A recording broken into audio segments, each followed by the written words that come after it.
The freezing wind screamed through the splintered wood of the stagecoach, carrying with it the terrifying snap of a leather whip and the frantic, receding hoofbeats of stolen horses. Evelina lunged toward the frozen door, her numb fingers clawing uselessly at the frosted iron latch. "You cannot leave me here." The driver did not look back. He had violently unhitched the only remaining beasts, mounting one bareback and abandoning the heavy carriage in the dead center of a blinding, unnatural November blizzard. The wheels were buried deep in the snowdrifts, and the carriage roof groaned under the weight of the heavy ice. She was completely, profoundly alone. Now, a gentlewoman left behind in the frozen mouth of the western frontier usually has but one grim fate waiting for her beneath the pale snow. But the truth of what happened on that high mountain pass was far more complicated than anyone ever imagined. I ask that you stay until the very end of this tale, for it holds a quiet lesson about survival, dignity, and the miracles that happen when two broken souls collide in the dark. And while we sit by this warm fire, like this story, and leave a comment sharing where you are watching from tonight, just to see how far a humble mountain memory can travel across the world. Evelina pulled her soaking wet, gray woolen shawl tighter around her delicate shoulders. It offered zero protection against the biting frost that was rapidly seeping into her fragile bones. Her flowing, pale blue dress, already heavy with frozen mud at the torn hem, offered no defense against the brutal winter air. She sank back onto the velvet seat, her breath misting into thick white clouds. She had nothing of true monetary value to her name. Her late husband had seen to that, leaving behind only crushing debts, a ruined reputation, and a painful legacy of emotional starvation. She was running from a ghost, only to find herself trapped by the ice. She reached a trembling hand into her canvas satchel, her freezing fingers brushing against the cold, heavy iron of her grandmother's Dutch oven. Tucked safely inside the blackened pot was a worn, handwritten ledger of survival food recipes, and pressed tightly against her own bare skin, hidden beneath her corset to steal whatever fading body heat she possessed, was a small, sealed glass jar. It held a living sourdough starter. It was a humble, bubbling mixture of flour and water that had been kept alive through 3 generations of terrible hardship. She would let her own heart stop beating before she let the frost take the life from that jar. The cold began to sing a deceptive, heavy lullaby. Her eyelids fluttered, growing impossibly heavy. The roaring wind outside began to sound like a gentle, distant river. She knew this was the end. She possessed no strength left to fight. She prayed only that the white snow would cover her quickly and grant her peace. A deafening crunch of heavy boots, shattering the thick ice outside, snapped her eyes wide open. A massive shadow blotted out the pale light, filtering through the frosted carriage window. Evelina gasped, her heart hammering wildly against her ribs. The carriage door was ripped open with such sudden, terrifying violence that the rusted metal hinges screamed in protest. Standing in the swirling storm was a giant. He was a towering mountain of a man, clad in a tremendously thick buffalo fur coat that made him look like a wild beast born of the blizzard itself. White snow clung to his thick, dark beard and his messy, shoulder-length hair. Beneath the wide brim of a weathered cowboy hat, his piercing hazel eyes swept over the shattered interior of the ruined stagecoach. He breathed heavily, a thick cloud of steam rising from his lips with every exhalation. He was tracking a lost herd, not a ruined carriage, and the unexpected sight of the fragile, pale woman trembling in the corner made his broad shoulders tense with absolute alarm. He reached a massive, leather-gloved hand into the shadowed coach. "Do not touch me." Her voice was a fragile, broken whisper, stripped of all strength, yet laced with a fierce, lingering pride. The towering man paused. He looked at her freezing, blue lips, her violently shivering frame, and the absolute terror swirling in her sorrowful brown eyes. He slowly withdrew his thick glove, exposing a weathered, scarred, and calloused hand. He extended it again, slowly, deliberately, turning his broad palm upward in a silent, respectful offering of absolute safety. He did not speak a single word. His silence was absolute, yet his physical presence was an overwhelming anchor in the terrifying chaos of the raging storm. When she could not lift her frozen arm to meet his, Callahan's massive arms gently encircled her tightly wrapped form. He lifted her as effortlessly as if she weighed no more than a bundle of dry kindling.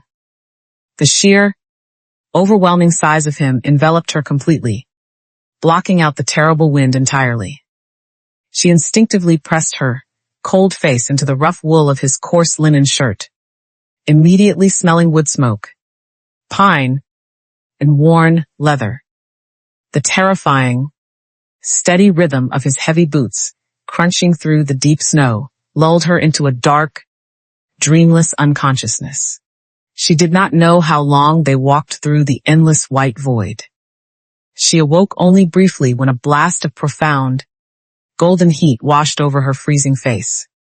She was lying on a massive, sturdy timber bed covered in layers of thick, heavy animal furs. The comforting crackle of a roaring hearth fire filled the spacious room. Callahan was standing across the heavy log cabin, his broad back turned to her. He had removed his heavy buffalo coat, revealing a powerful physique forged from brutal, relentless mountain labor. Thick muscles shifted beneath his worn linen shirt as he began to unpack her frozen canvas satchel by the warm, flickering light of a brass oil lamp.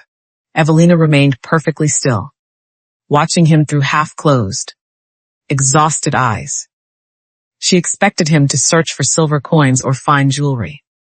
Instead, he pulled out the heavy iron Dutch oven, setting it down upon the wooden table with profound, unexpected care. Then, he reached deep into the damp bottom of the canvas bag and withdrew a small, tightly sealed mason jar. He froze instantly. Callahan held the glass jar close to the lantern light. Inside the glass were dark, twisted roots, heavily packed in coarse gray salt and dried ash. It was a desperate, ancient method of preserving famine foods, a harsh, unforgiving survival method that no delicate, finely dressed city widow would ever have a reason to possess or understand. His massive thumb slowly wiped the melting frost from the cold glass. He turned his head slowly, his piercing eyes locking onto her, still form hidden beneath the heavy furs. The silence in the warm cabin stretched thin, pulling taut like a heavy wire about to violently snap. Who was this mysterious woman? And how did she know the exact, bitter taste of starvation? Evelina remained perfectly still for a very long time, listening to the furious wind tearing at the heavy logs of the cabin. The golden light of the hearth fire danced across the towering timber walls. The massive man had left the room hours ago, leaving her alone in the immense silence of his sanctuary. Slowly, she pushed away the heavy animal furs. Her fragile body ached with a deep, lingering chill, but the terrifying numbness of the frost was gone. She sat up on the edge of the enormous timber bed, her bare feet barely brushing the thick bearskin rug below.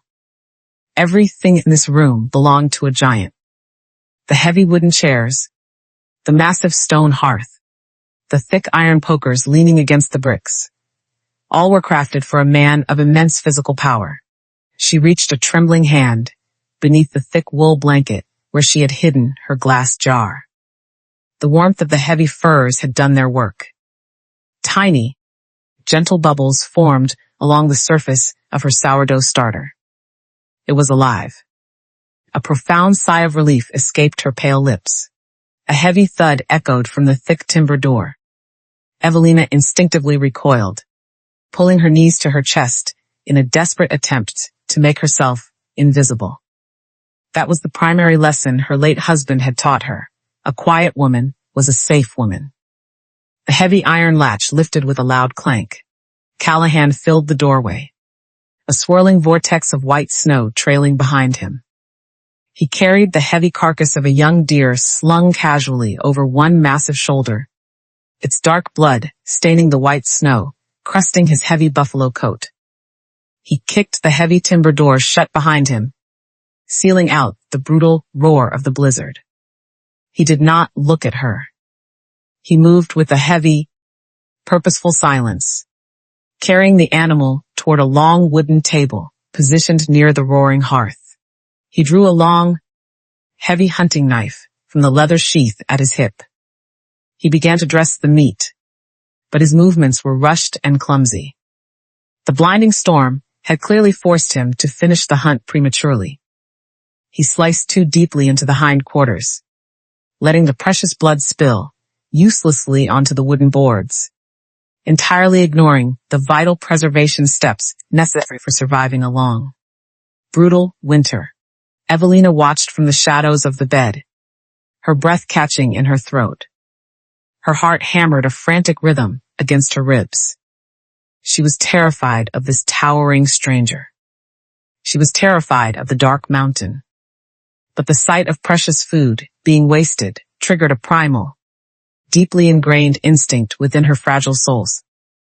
Hunger was a monster she knew far too well. She stood up. She wrapped her dried, gray woolen shawl tightly around her delicate shoulders, shivering as her bare feet touched the cold wooden floorboards. She stepped out of the shadows, looking like a pale ghost approaching a massive, dark mountain. Callahan paused, the heavy steel blade hovering above the meat. He slowly turned his massive head. His sharp hazel eyes narrowed as he watched the fragile, trembling woman approach his workspace. She did not speak. She reached out her pale, delicate hand.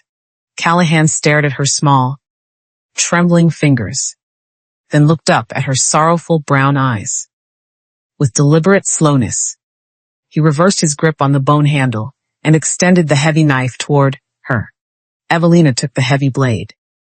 The metal was uncomfortably cold and far too large for her delicate grip, but her hands moved with absolute, shocking confidence. She gently pushed his massive arm away from the edge of the table. She quickly grabbed a deep clay bowl resting on a nearby shelf, sliding it smoothly beneath the edge of the wooden table to catch the dark, dripping blood. That blood would yield thick puddles of black pudding, a dense source of iron that could keep a starving body alive for weeks. "Bring me the salt," Evelina commanded softly. Her voice was merely a fragile whisper, yet it echoed with absolute, unwavering authority in the quiet cabin. Callahan stood completely still for a moment, genuinely surprised by the sudden iron will radiating from the delicate creature. Then, the massive giant turned in silence. He retrieved a heavy wooden bucket of coarse rock salt from the corner and placed it gently beside her. Evelina abandoned the heavy knife. She plunged her delicate, pale hands deep into the abrasive rock salt. She began to pack the coarse white crystals aggressively into the deep cuts of the fresh meat. She moved with a rhythmic, almost sacred devotion. She rubbed the heavy salt along the grain of the muscle, scoring the flesh with her fingernails to ensure the preservation minerals penetrated the deepest tissues. She demanded wood ash from the hearth with a sharp, wordless gesture of her hand. Callahan obeyed silently, bringing her a heavy iron scoop of gray powder. She mixed the sharp ash into the coarse salt, creating a thick, protective crust over the delicate meat. It was an ancient, bitter method designed entirely to keep flies away and draw out every ounce of moisture. It was not a method used by fine city butchers. It was the desperate, painful art of survival. It was a homemaker transforming meager scraps into life-saving sustenance. Callahan watched her small, Blood-stained hands worked the heavy meat. His broad chest rose and fell with heavy, measured breaths. The towering man possessed a deep, hidden intelligence behind his stoic gaze. He recognized the exact angle of her cuts. He recognized the specific ratio of ash mixed into the rock salt. He stepped closer, his massive shadow entirely consuming her slender frame. The rich scent of wood smoke and fresh snow radiated from his thick linen shirt. "Where did you learn to cure a hide like that?" he breathed. His deep, gravelly voice vibrated through the heavy timber walls. It was the first time he had spoken since the blinding storm began. Evelina froze instantly. The heavy clay bowl slipped from her trembling fingers, shattering violently against the hard wooden floorboards. The sudden, terrifying sound echoed like a gunshot. The confident homemaker vanished in a single heartbeat, replaced entirely by a terrified, fragile runaway. She backed away from the wooden table, her brown eyes wide with sheer, unadulterated panic. Her hands shook violently, smearing dark blood across her pale blue dress. She looked wildly toward the heavy timber door, looking as though she might flee directly into the deadly, freezing blizzard, just to escape the simple question he had asked. Callahan took a slow step forward, raising his massive, calloused hands in a silent gesture of peace. The method she had just used was not merely a frontier trick. It was the exact, desperate famine survival method his own mother had used during the terrible winter that had claimed her life. No fine city lady would ever know the precise measure of ash and salt. What kind of terrible darkness had this fragile creature escaped from? And what heavy secrets was she hiding behind those terrified, sorrowful eyes? Callahan stopped immediately. He recognized the sheer terror in her wide brown eyes, a look he had seen in trapped animals right before they tore themselves apart, trying to escape a steel snare. He slowly lowered his calloused hands, his heavy muscles relaxing deliberately to show he meant no harm. He took 3 slow, heavy steps backward, retreating into the shadows to give her the physical space she desperately needed. "I will clean the mess," he murmured. His gravelly voice was low, entirely devoid of the harsh interrogation from a moment before. Evelina pressed her back against the thick timber wall, her breath coming in ragged, shallow gasps. She watched the giant kneel on the cold wooden floorboards. He carefully gathered the shattered clay shards, his massive fingers moving with surprising gentleness, ignoring the dark blood staining the knees of his heavy wool trousers. He did not ask her another question. He did not demand an explanation for her sudden panic. He simply absorbed her overwhelming fear and offered silent, protective grace in return. Outside, the blizzard escalated into a blinding, screaming monster. The howling wind battered the heavy timber walls, causing the massive logs to groan under the immense, crushing weight of the accumulating snow. The high windows of the cabin went completely dark as the drifting snow buried the glass, entirely sealing them inside the mountain sanctuary. They were trapped. There was no physical escape for either of them. But as the frozen hours stretched on, the overwhelming silence between them shifted from terrifying tension to a quietly profound stillness. Evelina retreated to the warm, glowing area near the massive stone hearth. She reached beneath the heavy animal furs on the bed and retrieved her small mason jar. She unscrewed the metal lid. A sharp, sour scent immediately bloomed in the warm air, cutting through the heavy smell of wood smoke and raw, salted meat. The living sourdough starter had survived the brutal frost. It was hungry, and it desperately needed flour. She moved quietly to the heavy wooden table, her bare feet making almost no sound against the floorboards. She located a heavy burlap sack of coarse milled flour and a large wooden bowl. She poured a careful measure of the pale powder into the bowl, adding a small cup of clean water and the bubbling, fermented contents of her jar. She plunged her delicate hands into the sticky mass. The physical act of kneading the dough grounded her fragile soul. She pushed the heavy dough forward, folded the mass backward, and pressed her slight weight into the wooden table. It was an ancient rhythm, a silent prayer of survival passed down through generations of women who had known nothing but bitter winters and empty cupboards. As she worked the dough, the lingering tension slowly drained from her slender shoulders. The rhythmic thump of the dough against the heavy wood filled the quiet cabin with a steady, heartbeat-like cadence, pushing away the terror of the storm outside. Callahan sat in a heavy wooden chair near the roaring fire, methodically oiling his thick leather boots, but his sharp hazel eyes never truly left her. He watched the elegant, precise movements of her slender wrists. He watched the way the golden firelight caught the loose strands of her dark, wavy hair, illuminating the pale, delicate curve of her neck. She possessed a quiet, enduring strength that deeply fascinated him. She was so fragile a strong wind could break her. Yet she possessed an iron will to nurture life in the dark. Hours later, she shaped the dough and placed the rounded loaf into her grandmother's heavy iron Dutch oven. She nestled the blackened pot directly into the glowing red embers of the hearth, covering the heavy iron lid with hot gray ash to create a perfect oven. The transformation of the cabin was agonizingly slow but absolute. The bitter, metallic scent of raw blood and sharp rock salt was gradually replaced by a rich, intoxicating aroma. The smell of baking bread filled the vast timber room, weaving a thick tapestry of profound warmth and forgotten comfort. It was the deeply familiar scent of safety. It was the undeniable scent of home.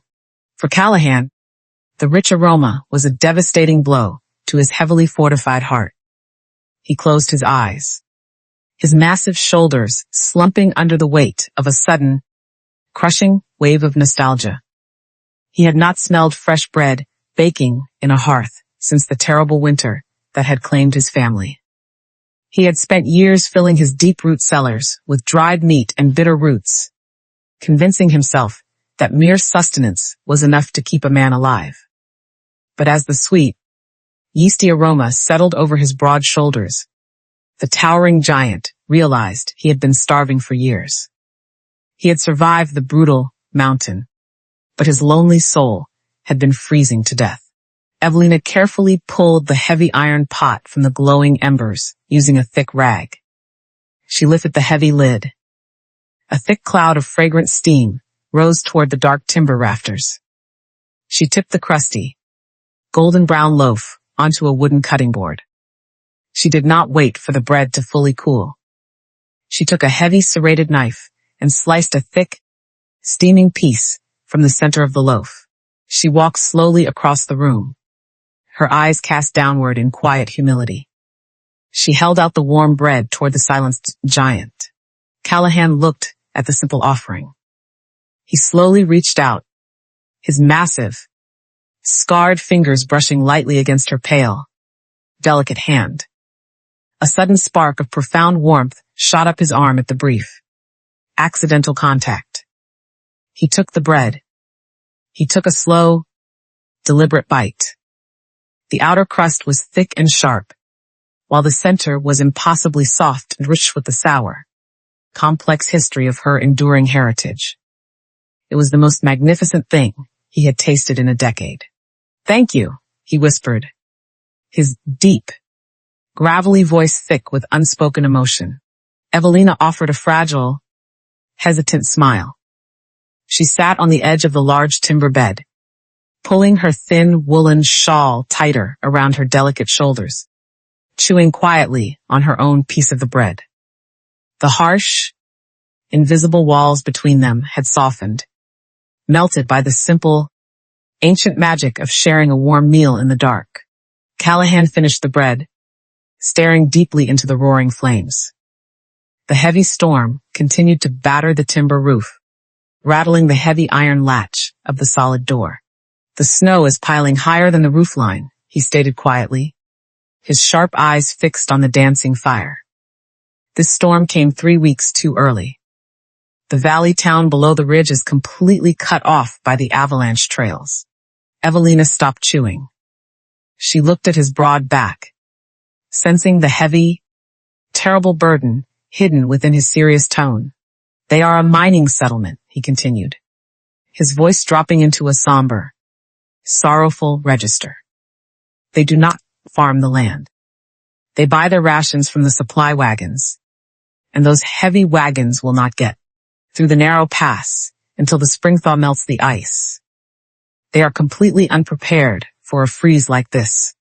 Evelina stared into the glowing red embers of the hearth, the remaining piece of warm bread suddenly turning heavy and tasteless in her hands. She knew exactly what it meant to be trapped in a freezing home with empty cupboards and no hope of rescue. She knew the terrifying, agonizingly slow descent into starvation, the dreadful way the body consumes its own muscles, and the desperate madness that takes hold of a starving mind. The townspeople in the valley below were going to die in the freezing dark.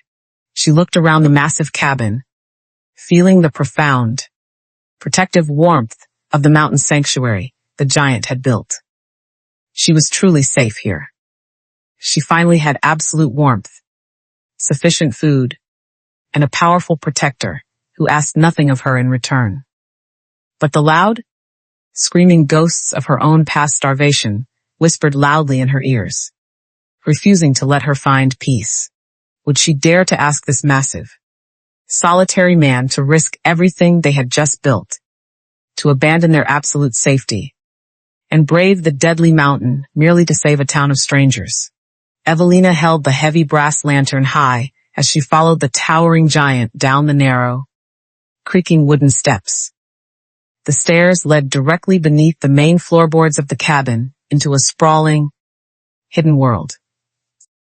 The air within the underground cellar grew instantly frigid, smelling intensely of damp earth, dried salt, and the sharp tang of old wood smoke.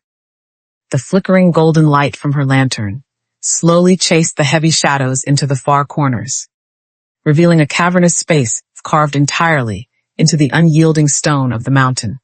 It was a subterranean fortress of staggering, overwhelming proportions. Heavy oak barrels lined the long stone walls in perfect, meticulous rows, tightly sealed and brimming with salt-cured pork and heavily brined vegetables. Massive, dark smoked hams hung suspended from the low timber rafters like thick stalactites, dripping precious, hardened beads of rendered fat onto the hard dirt floor below. Deep, reinforced wooden bins overflowed with hard winter squash, thick-skinned mountain potatoes, and dense turnips. They were carefully buried in protective layers of dry sand to prevent the terrifying rot that easily ruins delicate winter stores. Braided ropes of dried garlic and sharp shen swung gently from the heavy iron hooks above, casting long, twisting shadows across the vast room. Evelina walked slowly down the center aisle of the immense cellar. Her delicate hands brushed reverently against the rough wooden slats of the storage bins. She possessed an absolute, intimate understanding of survival rations, having memorized every bitter recipe in her grandmother's handwritten ledger out of painful necessity. Her sharp mind quickly and silently calculated the immense, almost incomprehensible volume of life-sustaining calories hidden within the dark stone room. This was not the humble, necessary winter supply of a single, solitary mountain guide. This was a massive, obsessive hoard designed entirely to sustain a large garrison of grown men. There was enough dense sustenance packed into the deep cellar to feed 10 hungry men for 3 consecutive winters without any of them ever needing to hunt a single wild animal or gather a single wild berry. It was a staggering, awe-inspiring monument to absolute preparation. But as she looked at the excessive, neatly aligned rows of carefully sealed glass jars and the heavy iron chains securing the suspended meats, a profound, sorrowful realization washed over her fragile soul. She recognized the desperate architecture of the room. This was not a pantry, built from practical necessity or simple frontier logic. This was a frozen fortress, built from absolute, paralyzing terror. Callahan stood rigidly, near the base of the heavy wooden stairs, his massive frame completely blocking the narrow exit. His broad arms were crossed tightly over his thick linen shirt. His sharp hazel eyes watched her every movement with a tense, silent vigilance, guarding his hidden sanctuary like a cornered beast, protecting its final refuge. Evelina set the heavy brass lantern down upon a sturdy wooden crate. She turned slowly to face him. She did not look at the towering giant with fear or intimidation. She looked at him with profound, gentle empathy, recognizing a clear reflection of her own deep, unhealed emotional scars hidden within his stoic, unyielding gaze. "There is so much life preserved down here," she murmured softly, her fragile voice echoing lightly against the cold stone walls. "This is far more food than you could ever possibly consume in a single lifetime." Callahan remained absolutely silent. His heavy, angular jaw clenched tightly beneath his thick dark beard. "You told me the town in the valley below will surely starve," she continued, taking a slow, deliberate step toward him. The heavy gray shawl slipped slightly from her delicate shoulders. "You possess the absolute means to save every single soul in that settlement. Yet, you keep these heavy walls sealed tight against the world." The giant shifted his massive weight uncomfortably, his intense gaze dropping momentarily to the hard dirt floor. He could easily fight a wild bear with his bare hands, but he could not endure the gentle scrutinies of her sorrowful brown eyes. "The mountain takes exactly what it wants," he growled low in his chest. A deep, terrifying vibration of suppressed anger and ancient, unrelenting grief. A man must secure his own hearth. The town must bear the brutal consequences of their own ignorance. "I will not bleed for their foolishness." Evelina stepped closer still, the pale golden light illuminating the deep, understanding sorrow swimming in her expression. She recognized the defensive anger perfectly. It was the exact same bitter anger she used to mask her own paralyzing shame when her late husband left her entirely destitute. "You are not preparing for the winter that is currently raging outside our door," she breathed gently, reaching out a pale, trembling hand but stopping just an inch shy of his thick, muscular arm. "You are furiously hoarding against a terrible winter that has already passed. You are building heavy stone walls against a ghost. You are trying to survive a famine that already broke your heart a very long time ago." The gentle, spoken truth struck the massive giant like a devastating physical blow. He flinched visibly, stepping back swiftly from her delicate, hovering hand as though she held a burning iron rod. The sudden, agonizing intrusion into his deepest, most closely guarded secret was far too much for his solitary soul to bear. The thick, protective emotional walls he had spent 10 grueling years building around his shattered heart violently slammed shut, locking out the fragile warmth she freely offered.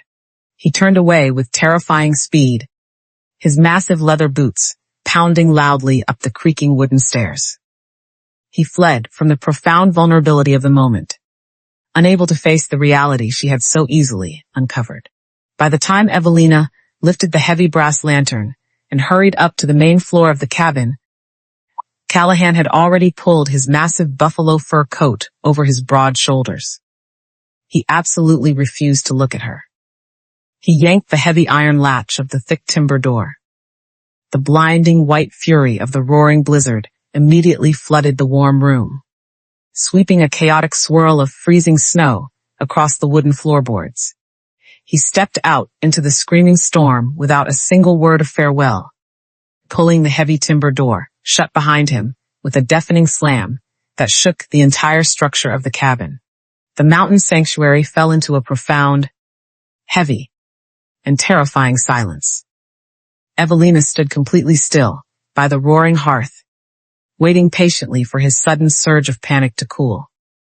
She expected him to walk the perimeter of the cabin, clear his head in the biting wind, and return to the safety of the fire. But the agonizing hours dragged on without mercy. The golden light of the afternoon slowly faded, replaced entirely by the terrifying, pitch-black darkness of a ruthless mountain night. The blizzard outside roared with a renewed, deadly violence, battering the heavy logs with relentless, deafening fury. The fire in the hearth began to burn low, casting long, menacing shadows across the empty room. He did not return. Evelina stared hard at the thick white frost, slowly creeping along the inner edges of the heavy wooden door.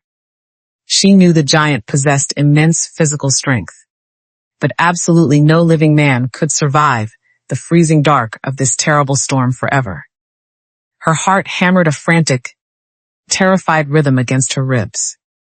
She was entirely safe and warm within the heavily stocked cabin, but the silence was growing deadly.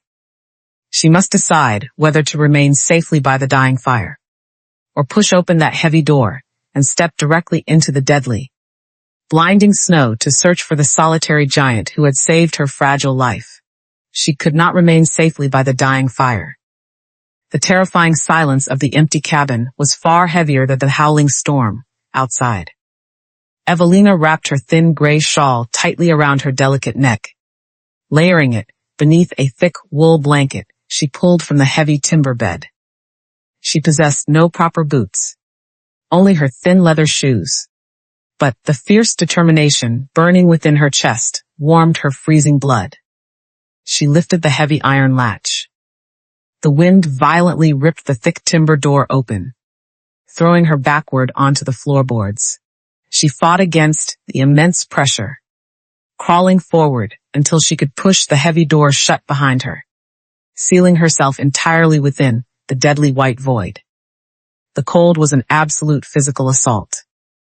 It stole the breath directly from her lungs and drove thousands of icy needles into her pale skin. The world was a blinding, screaming chaos of violently swirling snow. "Callahan!" she screamed. The brutal wind snatched the desperate sound away, entirely erasing her fragile voice. She pushed through the deep snowdrifts, her thin shoes soaking through instantly. Her delicate legs trembled with the immense effort, but she forced herself to move toward the dark tree line. Through the blinding white fury, a massive shadow shifted. Callahan was on his knees in the deep snow, battling a heavy wooden sled. He had loaded the sturdy transport with tightly bound bundles of dried venison, heavy canvas sacks of hardtack, and thick furs. He was entirely covered in white frost, looking like a desperate, wild creature fighting the mountain itself. The thick wooden runner of the sled had snapped violently under the immense weight of the provisions, digging deeply into the icy crust and burying the supplies in the drifting snow. He was trying to lift the entire loaded sled with his bare hands. His massive muscles strained against the coarse linen of his shirt, but the ruined runner was wedged firmly beneath a hidden rock.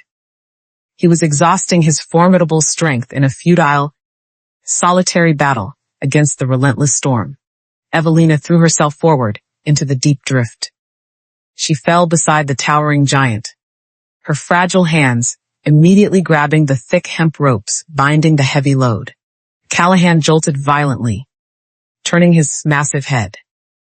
His sharp hazel eyes widened in absolute shock at the sight of the delicate woman battling the deadly blizzard at his side. "Go back inside," he roared over the screaming wind. "I will not leave you out here to freeze," she screamed back. She refused to retreat. She braced her small, freezing feet against the broken wooden runner. She wrapped her pale, delicate hands tightly around the rough rope, ignoring the sharp, tearing pain as the coarse hemp bit deeply into her bare palms. "On three," she commanded sharply. Callahan stared at her, entirely stunned by the sheer, unyielding courage radiating from her fragile frame. She was so incredibly small beside his massive bulk, yet her spirit burned brighter than the hottest forge. He nodded slowly, his broad chest heaving with exhaustion and newfound awe. They pulled together. The giant heaved upward with bone-crushing force, while Evelina threw her entire, slight weight backward, creating the exact leverage needed to dislodge the heavy sled from the icy trap. The broken runner snapped free with a loud crack. The sudden release of tension threw them both entirely off balance. The heavy sled lurched forward, crashing into the legs of the giant. Callahan instinctively twisted his massive body to shield the fragile woman from the crushing weight of the heavy timber. They tumbled violently backward together, falling heavily into a deep, soft snowdrift just as a vicious gust of wind swept completely over them. The screaming storm suddenly faded into a muffled, quiet hush beneath the thick snow. Evelina found herself lying flat upon her back, completely encased in the freezing white drift. But she was not cold. Hovering directly above her, supporting his immense weight on his thick, muscular forearms, was the giant. His heavy buffalo coat enveloped them both, creating a small, private sanctuary of profound warmth in the middle of the deadly chaos. His face was mere inches from hers. She could feel the rapid, heavy rhythm of his breathing washing over her chilled cheeks. The rich, deep scent of wood smoke, pine, and masculine sweat filled her senses entirely. Her sorrowful brown eyes locked onto his piercing hazel gaze. In the tight, breathless darkness beneath the snow, the heavy emotional walls between them vanished completely. He looked at her not as a fragile burden, but as an equal. She looked at him not as a terrifying monster, but as her absolute protector. A profound, shocking wave of physical awareness rushed through her slender body. She noticed the strong, angular line of his jaw, the dark thickness of his heavy beard, and the deep, lonely ache hidden within his beautiful eyes. A desperate, heavy longing bloomed within her chest, a sudden desire to reach up and smooth the freezing snow from his dark hair. For a long, suspended moment, neither of them moved. The entire universe shrank to the tiny space between their racing hearts. Callahan slowly lowered his head, his face drawing agonizingly close to hers, drawn by an irresistible, magnetic gravity. But the freezing snow above them began to collapse, dumping freezing ice down their necks and shattering the intimate spell. He quickly rolled away, pulling her upright with one massive, gentle arm. They grabbed the heavy ropes of the freed sled and fought their way back through the blinding storm, dragging the broken transport toward the safety of the massive log cabin. Once inside, they pushed the heavy timber doors shut, locking the screaming monster out once more. The sudden quiet of the warm room was deafening. They stood near the glowing hearth, chests heaving, completely covered in thick layers of melting snow. Evelina stripped off her soaked blanket, her slender hands shaking violently as the profound cold finally caught up to her fragile bones. She moved closer to the roaring flames, seeking the desperate heat. Callahan removed his heavy coat. He did not retreat into the shadows this time. He stepped directly beside her, the golden light of the fire illuminating the powerful, quiet strength of his massive frame. The fierce battle against the storm had forged an undeniable, permanent bond between them. The solitary mountain guide and the suffering widow had become a unified force, and the quiet cabin felt profoundly different because of it. He reached out slowly. His massive, scarred hand moved with deliberate, trembling care. He did not pull away when his calloused fingertips brushed gently against the back of her pale, bruised hand. He rested his palm over hers, offering silent, overwhelming devotion. Evelina held her breath, her heart fluttering like a trapped bird, as she slowly turned her delicate hand over to to intertwine her fingers with his. It was a moment of absolute, breathtaking surrender. Then, a tremendous, unnatural crash echoed violently from the darkness beneath their feet. The heavy floorboards shuddered under the sheer force of a massive impact. A terrifying, guttural roar vibrated up the wooden stairs from the subterranean cellar, followed immediately by the sickening sound of heavy oak barrels shattering into thick splinters. Something colossal and completely wild had broken through the hidden mountain tunnels, directly into their sanctuary. What deadly monster was tearing apart the life-saving harvest they so desperately needed? The floorboards groaned under a second, more violent impact, the sound of splintering oak echoing like thunder beneath their feet. Callahan released her hand, his expression transforming instantly from soft vulnerability to lethal, focused intensities. He surged toward the heavy wooden chest beside the hearth, ripping it open to retrieve a long, iron-forged fire poker and a heavy, weighted skinning knife. "Stay behind the stone hearth," he commanded, his voice a low, gravelly growl that left no room for argument. Evelina did not hesitate, though her heart felt as if it would burst from her chest. She grabbed the heavy brass lantern, shielding the flame with her hand, and retreated to the deepest corner of the stone fireplace as the giant descended the stairs with heavy, predatory grace. She held her breath, listening. Below, the frantic, guttural snorting and the rhythmic tearing of meat was unmistakable. A bear. Not a small, scavenging cub, but a massive, desperate predator that had smelled the salted venison through the earth and found a path through the frozen mountain fissures. She heard Callahan kick aside a stack of heavy wooden crates. The bear let out a harrowing, high-pitched roar that vibrated through the floorboards of the cabin, shaking the very lantern in Evelina's hand. The animal was cornered and starving, fueled by the same desperate, clawing hunger that had haunted the valley town. Evelina looked at the heavy iron fireplace poker, leaning against the stone. She could not just wait for the giant to kill it. He was outnumbered by the sheer size of the beast in the confined space. She snatched up a heavy, long-handled log poker, plunging the tip directly into the heart of the roaring hearth fire until the metal glowed a dull, threatening red. She didn't wait for permission.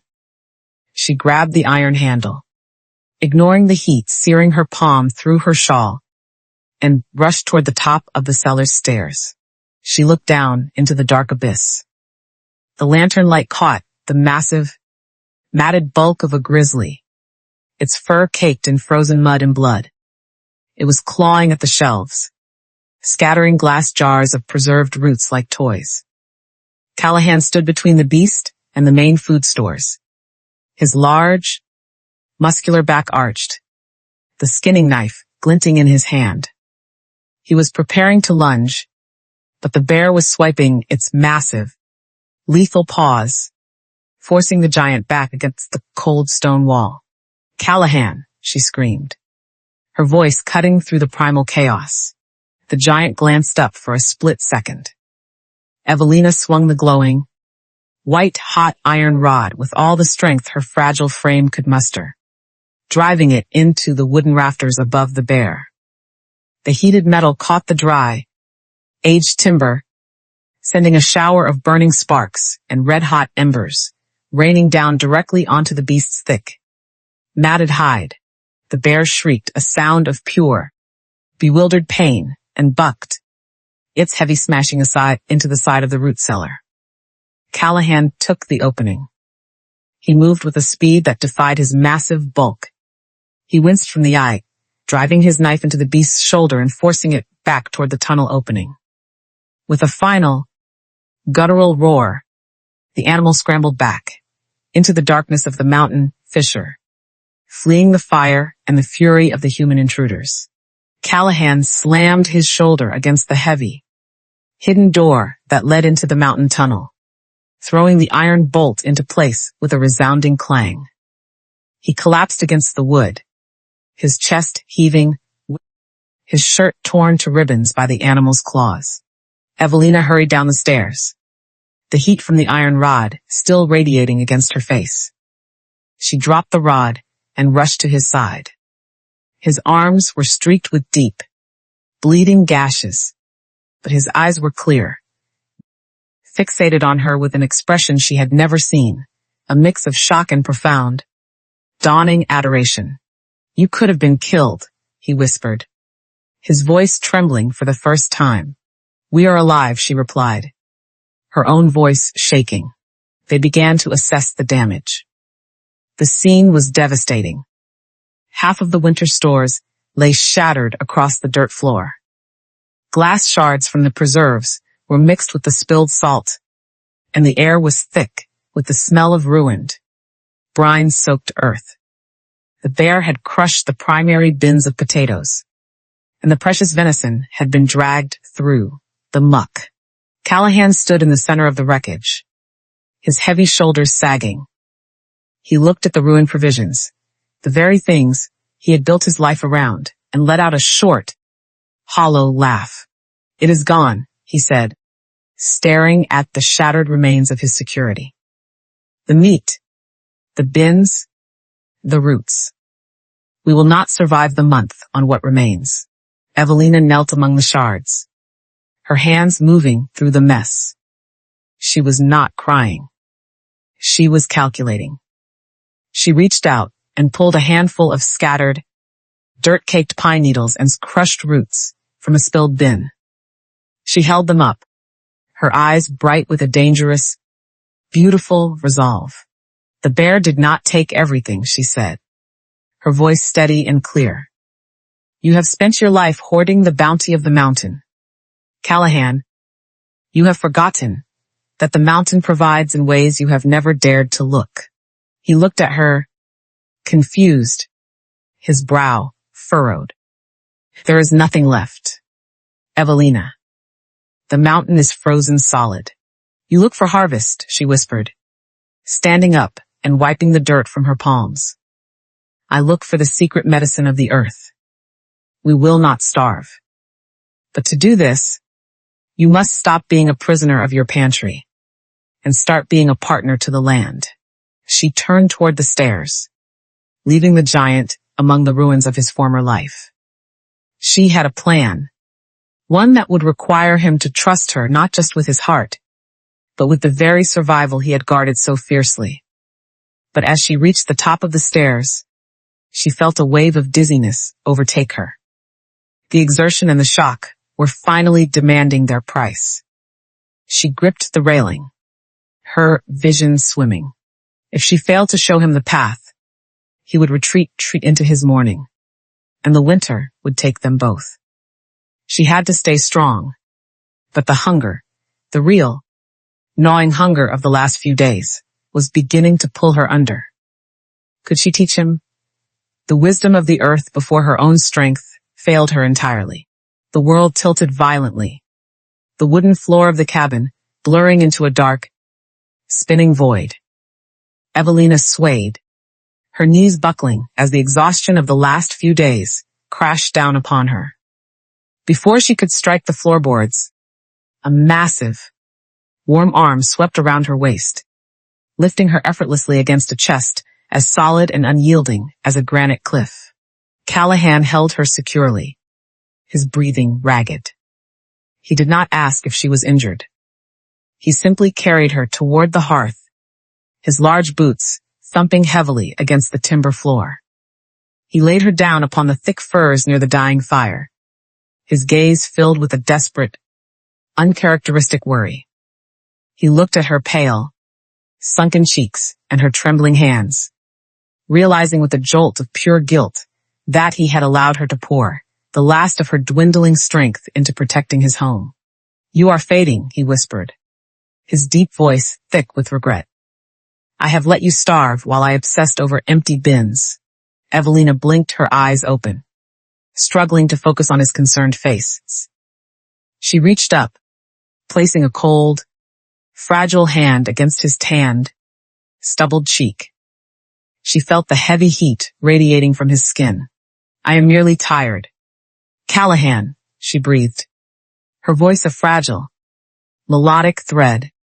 But my work is not finished. You saw the ruins in the cellar. You believe we are lost. But the forest is a pantry, if one only knows how to look. He frowned, shaking his head. The forest is frozen, Evelina. There is nothing to gather. There is, she insisted, sitting up slowly. She gestured toward the door. Bring your heaviest axe and a knife. We must go to the edge of the timber line. He hesitated, his protective instinct warring with his logic. But the sheer, unshakable conviction in her eyes won. He bundled her in a thick, heavy buffalo coat, wrapping her entirely in the fur until she was a small, bundled silhouette against his massive frame. He carried her out into the crisp, biting air. The blizzard had ceased its howling, leaving the mountain in a breathless, crystalline silence. They reached a grove of ancient, towering pines. Evelina directed him to a young, healthy-looking tree. She pointed to a patch of bark that she had scraped away with her fingernail earlier. The cambium, she explained, her breath misting in the freezing air. The layer of inner bark between the hard outer shell and the living wood. It is rich in nutrients, full of life-sustaining starches that kept my family alive when the wheat failed. Scrape it gently. Callahan. Do not damage the tree deeply, for it must survive the winter, just as we must. He obeyed, his massive hands moving with surprising, surgical precision. He stripped thin, delicate ribbons of the light-colored inner bark. And the needles, she continued, pointing to the vibrant, dark green clusters. Gather those. Boil them in the water. It tastes of the forest. Yes, but it is packed with the essence of spring. It prevents the sickness that rots the teeth and saps the blood. It is the medicine of the poor, but it is the treasure of the survivor. He looked at the handful of bark and needles, then back at her. He saw her not as a delicate widow anymore, but as a sage of the wilderness, a woman who had mastered the very things he had ignored in his pursuit of manufactured security. He began to gather the needles with a focused reverence on his speed. When they returned to the cabin, he prepared the fire, piling it high with dry wood. Evelina watched from her furs as he boiled the water in a heavy iron pot, dropping the pine needles into the bubbling liquid, until the water turned a deep, golden amber. He brought her a cup of the steaming brew. She took a slow, deliberate sip, feeling the warmth spread through her chest. She looked at him, seeing the way his eyes tracked her every movement, searching for some sign of her past. She decided, in that moment, to shatter the silence she had guarded since the day they met. My husband, she began, her voice steady despite the ache in her heart. He was a man of pride, Callahan. He believed that a gentleman should never touch the food of the commoners. When our accounts ran dry, when the cupboards stood bare, I would venture into the woods to find these things. I would prepare the inner bark, the bitter roots, the pine needle tea. She paused, her gaze dropping to the dark, churning liquid in her cup. He did not see nourishment. He saw a reminder of his own failure. He told me that eating such things made me no better than a beggar, that it shamed his name to have a wife who would feed him peasant swill. He would knock the bowl from my hands. He would leave me hungry for days, just to prove that he would rather starve in dignity than live on the gifts of the earth. Callahan stood perfectly still. The iron cup he held in his massive hand began to glow with the heat of the fire, but he did not feel the burn. A cold, heavy rage built in his chest, not a chaotic, destructive anger, but a slow, burning furnace of protective fury. He had spent his life thinking he was the only one who knew the sting of loss. Yet this woman had suffered humiliation at the hands of the one person who should have cherished her. He stepped toward her, his shadow casting a protective veil over her huddled form. He knelt on the floorboards, his heavy, scarred hand reaching out to touch the soft fabric of her sleeve. "No one," he growled, his voice a low, dangerous vibration that echoed against the log walls, "will ever make you feel ashamed for surviving again. If the earth gives us life, we take it. We do not apologize for breathing. We do not apologize for living." Evelina looked up into his intense, hazel eyes.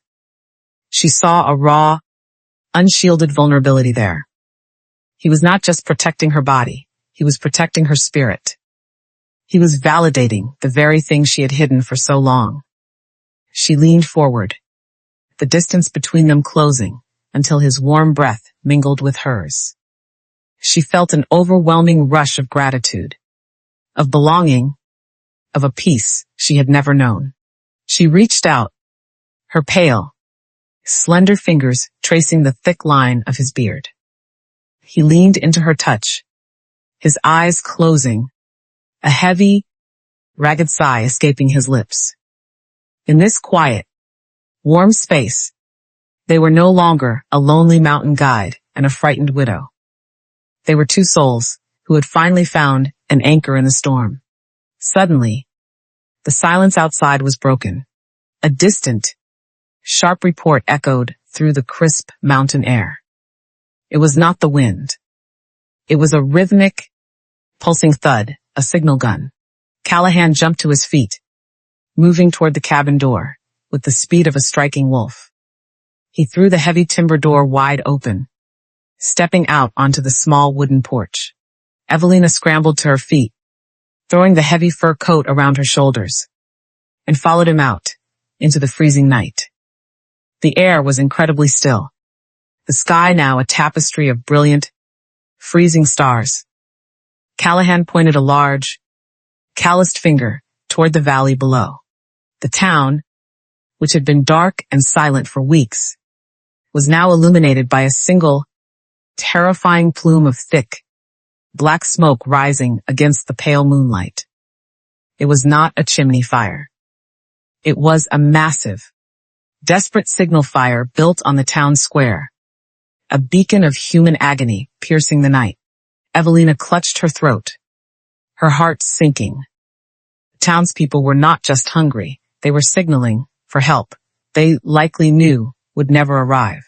Callahan stared at the plume of smoke, his jaw set in a hard, unbreakable line.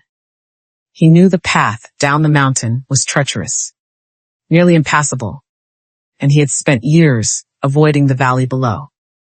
But he looked down at Evelina, standing beside him in the freezing air, her eyes filled with the same desperate compassion that had saved his own life. The time for isolation was over. He turned back to her, his gaze locking onto hers with a silent, ironclad promise. "They are waiting for someone to answer," he said, his voice hard as tempered steel. "We go at dawn." The sun did not rise. It bled over the jagged peaks of the mountain, casting long, cruel shadows across the path that wound down into the valley. Callahan worked with rhythmic, terrifying efficiency. He stripped the cabin of his remaining cured meats, the dried roots, and the last of his flour, binding the provisions onto the sled with heavy ropes that groaned under the strain. Evelina watched from the threshold, her hands wrapped around a simple, wooden bowl of warm bark tea. She felt the heavy finality of the moment. They were abandoning their sanctuary, stepping out into a world that had been broken by the winter, and she knew in her heart that things would never be the same again. Callahan moved to her side, his massive frame blocking the morning light. He took the empty bowl from her hands, his fingers lingering briefly against her own. His eyes were hard, focused on the treacherous path ahead. "The sled is heavy," he murmured, his voice a low rumble. The descent will test our limits. You must stay behind me. Do not look down. Evelina nodded, pulling the hood of her woolen cloak over her head. She did not speak. She had already decided that she would not be a burden. She had survived the starvation, the loss of her home, and the bitter cold of the storm. She would survive the mountain descent. They began the trek. The sled dragged behind them, a lifeline of sustenance sliding through the pristine, unforgiving snow. Callahan took the lead, his massive boots crushing a wide path through the drifts. He navigated the steep drop-offs and the hidden ice patches with the instinct of an animal. Evelina followed close behind, placing her small feet into the deep indentations left by his massive stride. The wind whipped at their faces, biting and relentless, but they did not stop. Every hour they spent on the trail was an hour the townspeople below did not have. The journey consumed the better part of the day. As they neared the base of the ridge, the harsh, white landscape began to give way to the gray, suffocating reality of the valley. The air grew heavy with the scent of stagnant smoke and desperation. They rounded a final, sharp outcropping of rock, and the town of Silver Creek lay before them. It was a ghost of a settlement. The wooden buildings were covered in a thick, suffocating layer of frost. There was no sound of movement, no children playing in the street, no smoke rising from the chimneys. The signal fire, now a pathetic heap of blackened, smoldering ruins in the town square, sent a thin, wavering stream of gray vapor into the sky. As they entered the main street, the silence was broken by the slow, painful creaking of a door.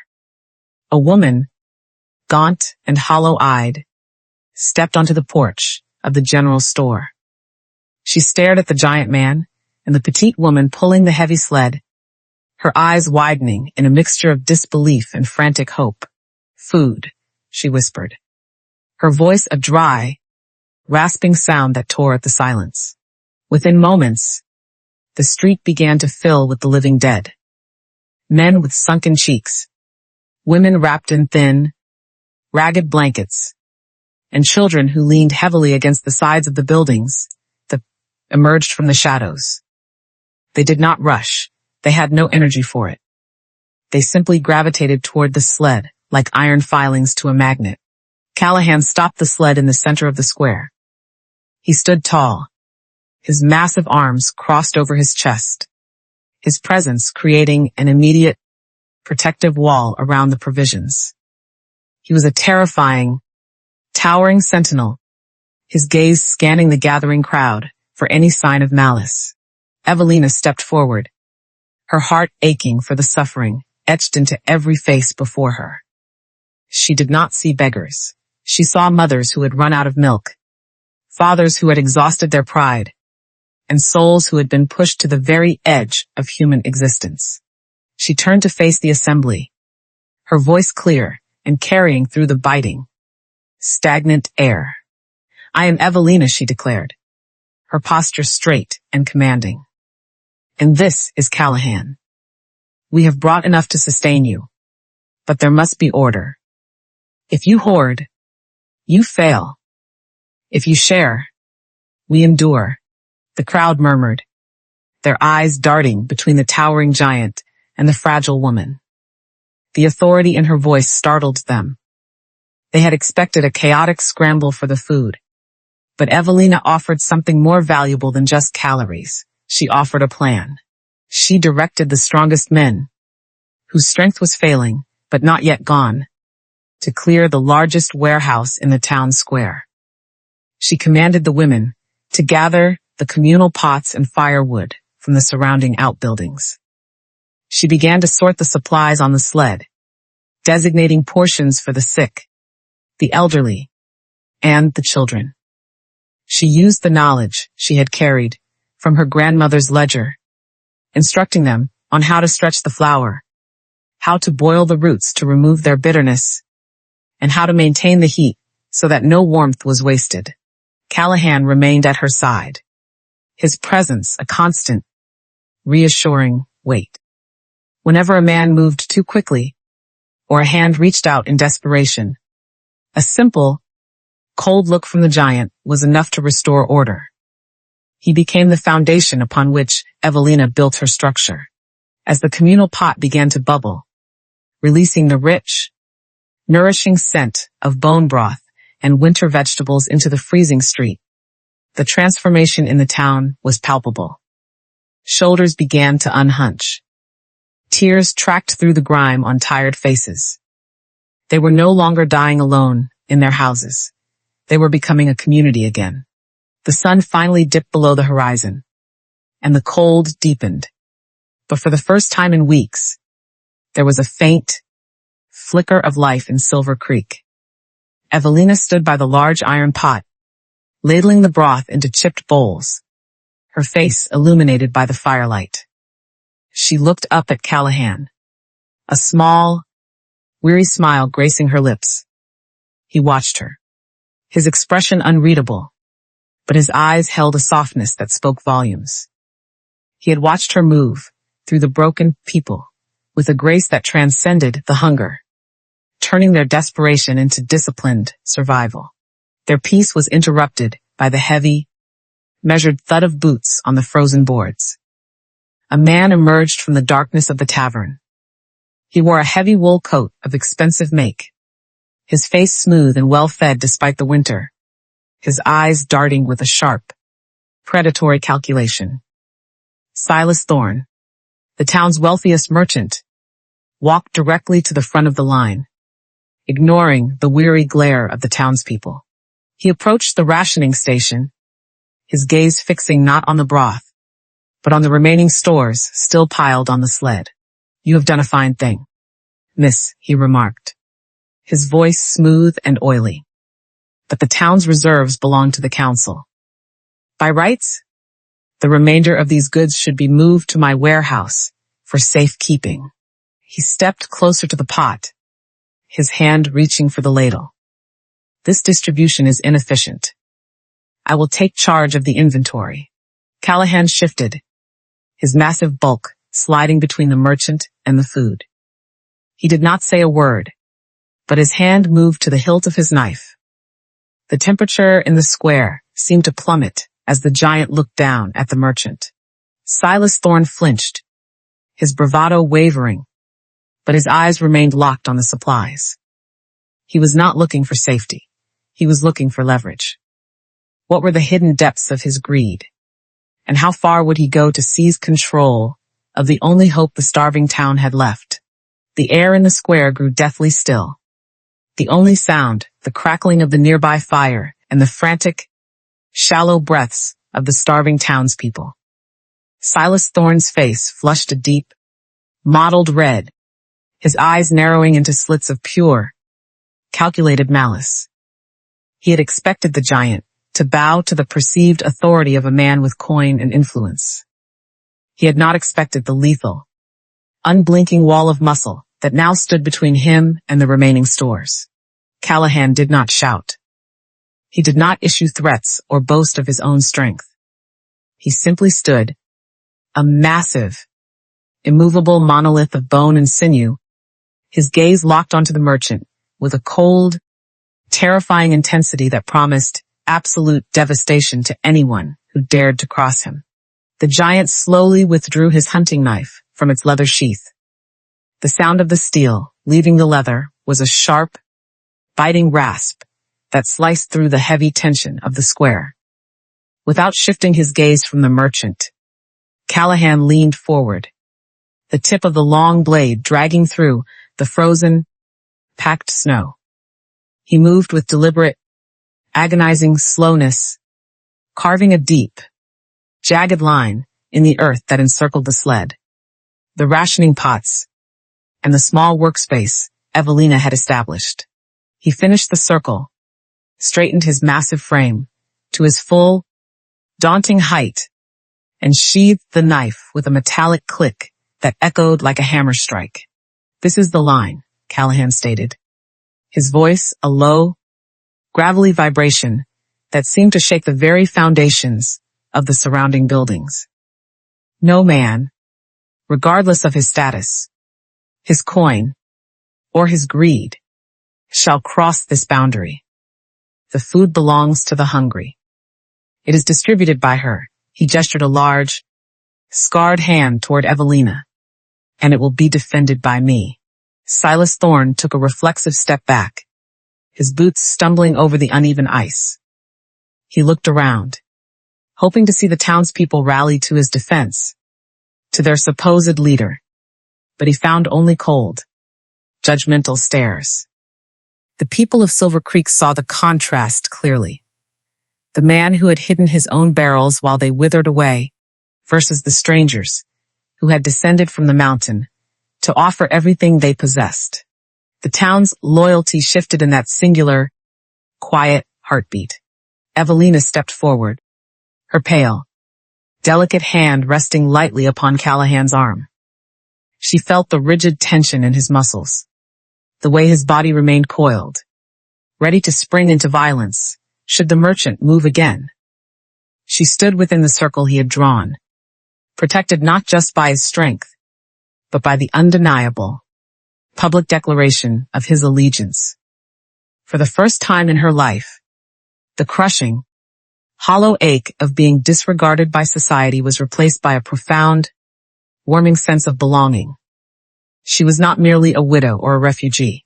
She was a leader, a provider, and a woman who was held in the highest esteem by the very man she had come to admire above all others.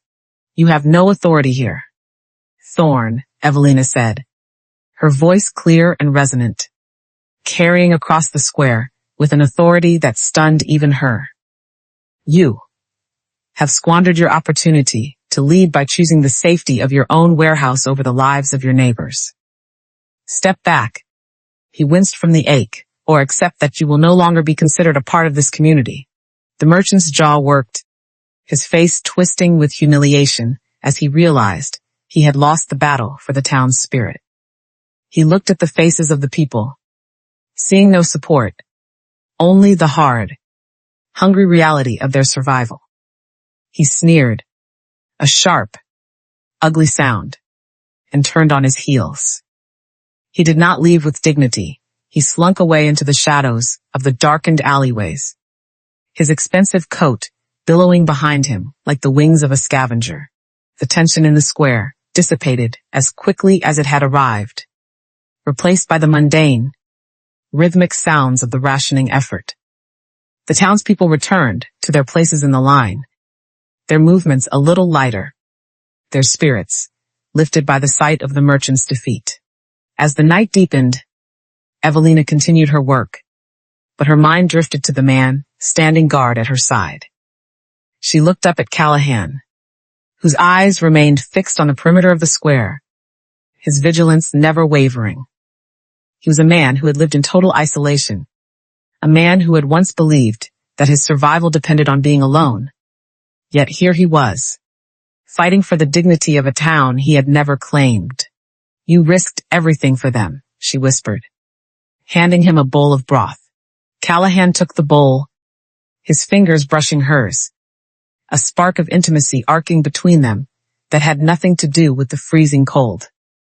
He looked down at her, his expression softening, the iron resolve melting into something far more tender. I risked nothing, he murmured, his voice intimate, meant only for her ears.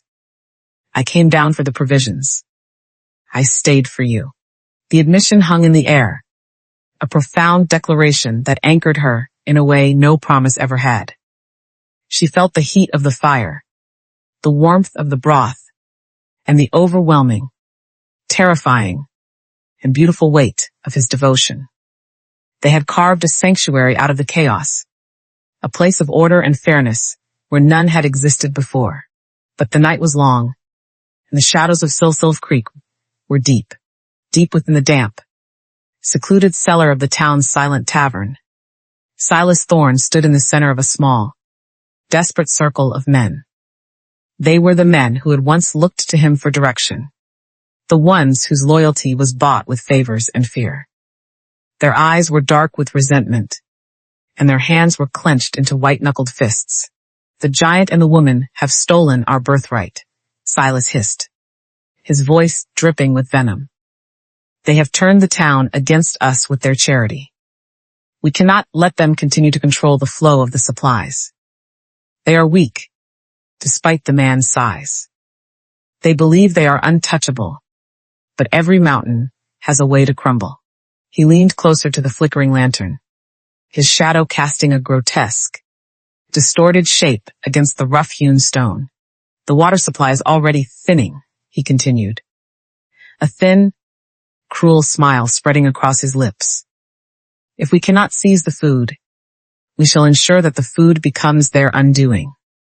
We will poison the well they rely upon, and when the town falls sick, they will look to the only person with the reserves left to save them. We will wait. We will watch. And when the moment is right, we will strike from the dark. Outside, the wind began to howl, a mournful, warning sound that drifted through the empty streets, unaware of the treachery unfolding beneath the floorboards. What sinister game of sabotage was the merchant truly playing? The morning dawned with a sickly, gray light that barely crested the jagged peaks of the mountains. Evelina emerged from the temporary shelter of the warehouse. He winced, her eyes immediately scanning the square for the familiar silhouette of the giant. Callahan was already awake, leaning against the frozen timber of the central well, his arms folded across his chest, his eyes scanning the perimeter of the town with the precision of a mountain lion. A low, guttural murmur of distress drifted from the communal kitchen area. Evelina hurried forward, her heart sinking as she reached the row of barrels that held the town's precious water supply. A pungent, bitter odor wafted from the vessels, not the clean, crisp smell of mountain spring water, but the heavy, cloying scent of brine. Someone had emptied the stored salt rations into the drinking water, rendering the entire supply undrinkable. She turned toward the pantry shelves, her gaze dropping up to the small wooden crate where she kept her sourdough starter. The jar was missing. A slight, rhythmic scraping sound echoed from the shadowed corner behind the barrels. Evelina moved with silent, feline grace, rounding the corner to find two men huddled in the freezing darkness. They were local laborers, gaunt and trembling, their skin sallow, their gums swollen and bleeding, the telltale, early signs of scurvy, the terrible deficiency that plagued the isolated mountain settlements. One man held the jar of starter, his fingers white with the cold, staring at the bubbling mixture with the glassy, desperate look of a starving animal. They did not hear her approach. Evelina did not call for Callahan. She did not raise her voice to demand justice. She simply stood in the shadows, her heart breaking for the sheer, pathetic desperation of their actions. They were not malicious villains. They were broken men who had been led astray by their own body's demands for survival. "It will not nourish you in that state," she whispered, her voice soft as falling snow. The men jumped, the jar slipping from their shaking hands. Evelina moved faster, catching the glass vessel before it hit the frozen ground.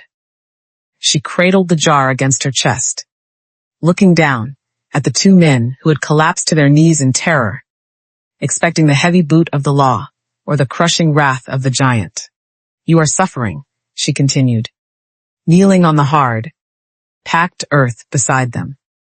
She reached into her apron pocket and produced a small, dried cake of her own making, a dense, potent concoction of pine needles and root fibers she had prepared the night before. She pressed the food into the hands of the trembling man. "You have been starving for nutrients," she explained, her voice filled with a profound, calm authority. "This is not simply about calories. Your bodies are failing because you lack the medicine of the forest. The salt you put in the water, it was a mistake born of fear. Do not let fear rule your stomach. The men looked at her, their faces twisting with confusion, then with overwhelming shame. They began to weep, low, racking sobs that shook their emaciated frames.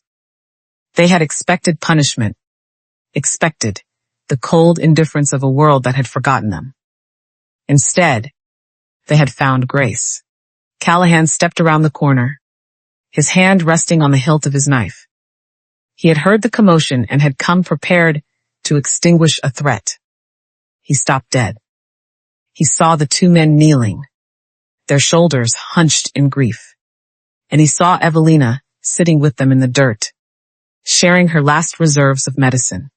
The giant did not draw his weapon.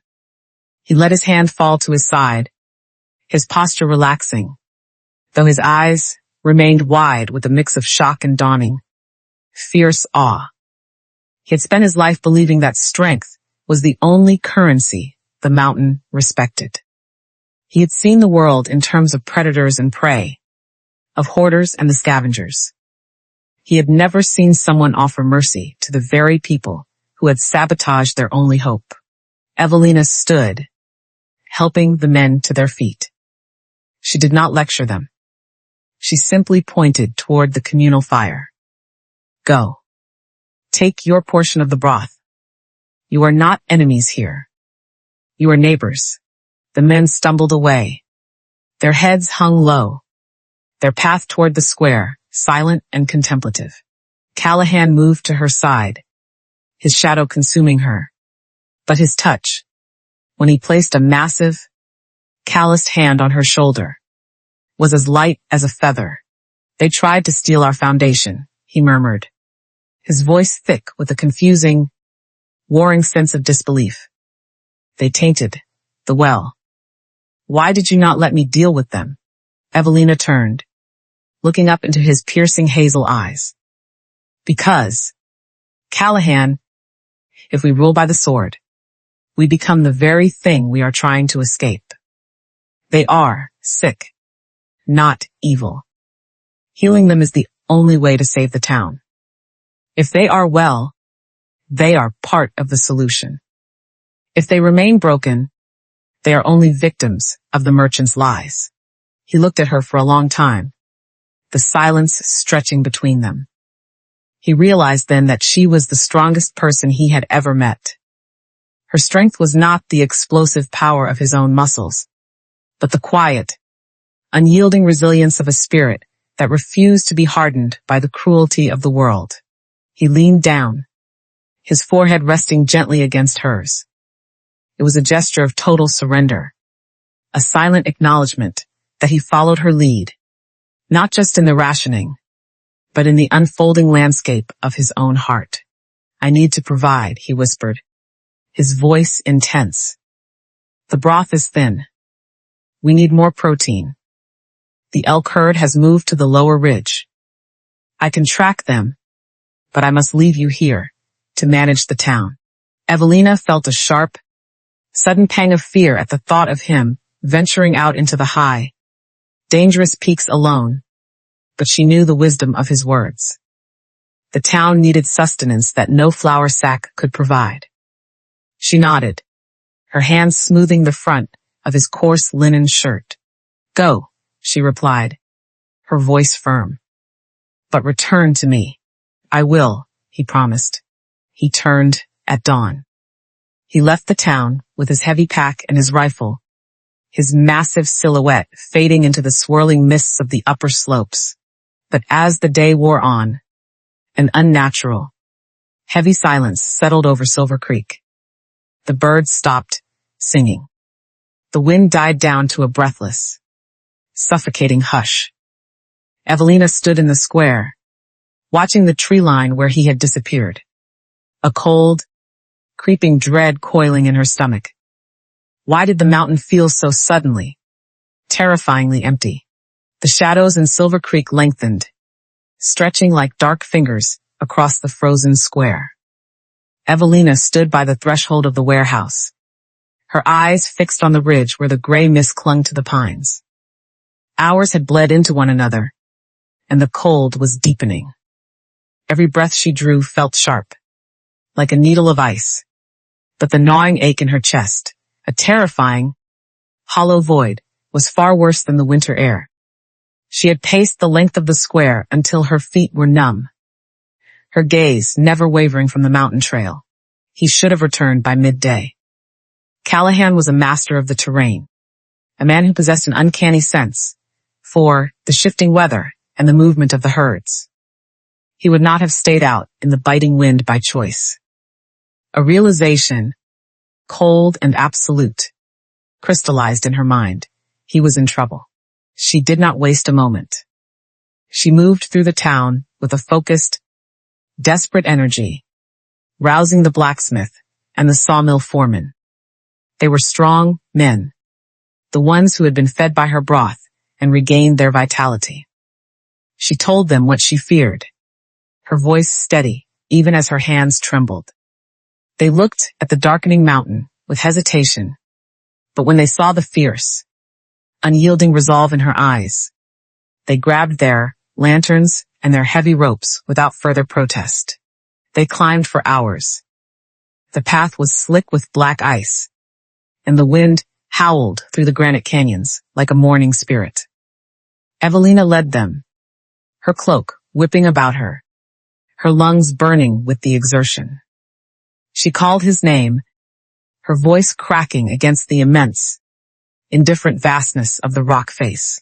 They found him near a ravine, beneath the twisted, snow-laden boughs of a massive spruce that had succumbed to the heavy ice. The tree had cracked, its massive trunk pinning the lower half of his body against the frozen earth. Evelina skidded to a halt, her heart stopping in her chest. Callahan lay still, his face partially buried in the snow. His buffalo coat was torn, the heavy fur matted with ice and dark, frozen earth. He was not moving. "Callahan!" she cried, throwing herself into the snow beside him. She scrambled to his side, her hands frantically clearing the frost from his face. His skin was pale, deathly cold to the touch, and his breathing was a shallow, ragged rattle that barely stirred the air. The blacksmith and the foreman arrived, their heavy breaths puffing in the dim light. They worked with grim, silent efficiency, using their leverage to pry the heavy timber upward, just enough for Evelina to drag his massive, limp frame free from the crushing weight. He was alive, but the light in his eyes was gone, replaced by a dull, glassy, unfocused haze. They constructed a makeshift litter from the sled ropes and sturdy pine boughs. The descent was a nightmare of agonizing care. Every jolt to the litter drew a low, strangled groan from his throat, a sound that tore at Evelina's composure. She walked beside him, holding his massive, frozen hand between her own, whispering words of encouragement into the freezing dark. They reached the cabin late that night. She ordered the men to lay him upon the sturdy timber bed by the hearth. She sent them away, thanking them with a nod, and then the door clicked shut, leaving her alone with the broken man. She acted with the cold, clear precision of a surgeon. She stripped away his sodden, frozen clothing, her hands moving with gentle, practiced care to avoid exacerbating the damage to his chest and leg. She built the fire until the room roared with heat, stripping off her own outer layers as the room transformed into a suffocating, golden oven. She worked the poultices she had learned to make from the pine needles and the inner bark, mixed with a paste of crushed willow for the pain. She applied them to the angry bruises on his ribs and the twisted, swollen flesh of his leg. She sat by his side, bathing his forehead with cool water and rags, trying to draw the heat from his skin. But the fever did not break. It climbed, hot and volatile. By the second day, Callahan drifted into a deep, dark sea of delirium. The giant, who had once stood as an immovable monument of strength, now lay diminished, his massive chest rising and falling in erratic, shallow bursts. He began to mutter, a low, unintelligible rumble that grew louder and more frantic as the infection raged within him. The wind, he rasped, his voice tearing at his throat. It is too loud. The storehouse is empty. Mother. Sarah. Stay close. Do not let the door open. Evelina froze, her hand hovering over his brow. She felt a sharp, sympathetic ache in her chest. She had heard the stories of the winter that had claimed his family, but she had never heard him speak their names. He was reliving the tragedy, his mind trapped in the freezing, starving darkness of his youth. I have the grain, he murmured, his hands clutching at the furs, his fingers digging deep into the fabric. I saved the last of the salt. You will not be hungry. I promise. I will protect you. He was crying, a single, hot tear tracking through the dark stubble on his cheek. Evelina wiped it away with the pad of her thumb, her own eyes blurring with unshed tears. She saw the man he had been, the boy who had tried to play the role of the provider against an impossible, freezing fate. She saw the root of his isolation, the deep, agonizing belief that he had failed them, and that if he could only store enough, if he could only be strong enough, he could rewrite the past. You are safe now. Callahan, she whispered, leaning over him, her voice a soothing balm. The winter has passed. You do not have to carry the burden anymore. His eyes snapped open, but they were unseeing, fixed on a horizon that existed only in his fevered mind. He reached out, his massive, calloused hand grasping her wrist with surprising, desperate strength. He pulled her closer, his face mere inches from her own. Evelina, he breathed, the name coming out as a prayer, a frantic plea for an anchor in his storm. Do not leave. The cold. It is so very cold. Stay. Just stay. He slumped back into the pillows, his grip on her wrist going slack as he drifted deeper into the abyss.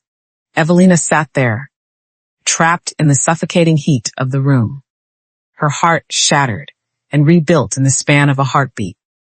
She looked at the man she had learned to love, a man who was so terrified of vulnerability that he had built a life of stone, only to find that his heart was made of the same soft, aching flesh as anyone else's.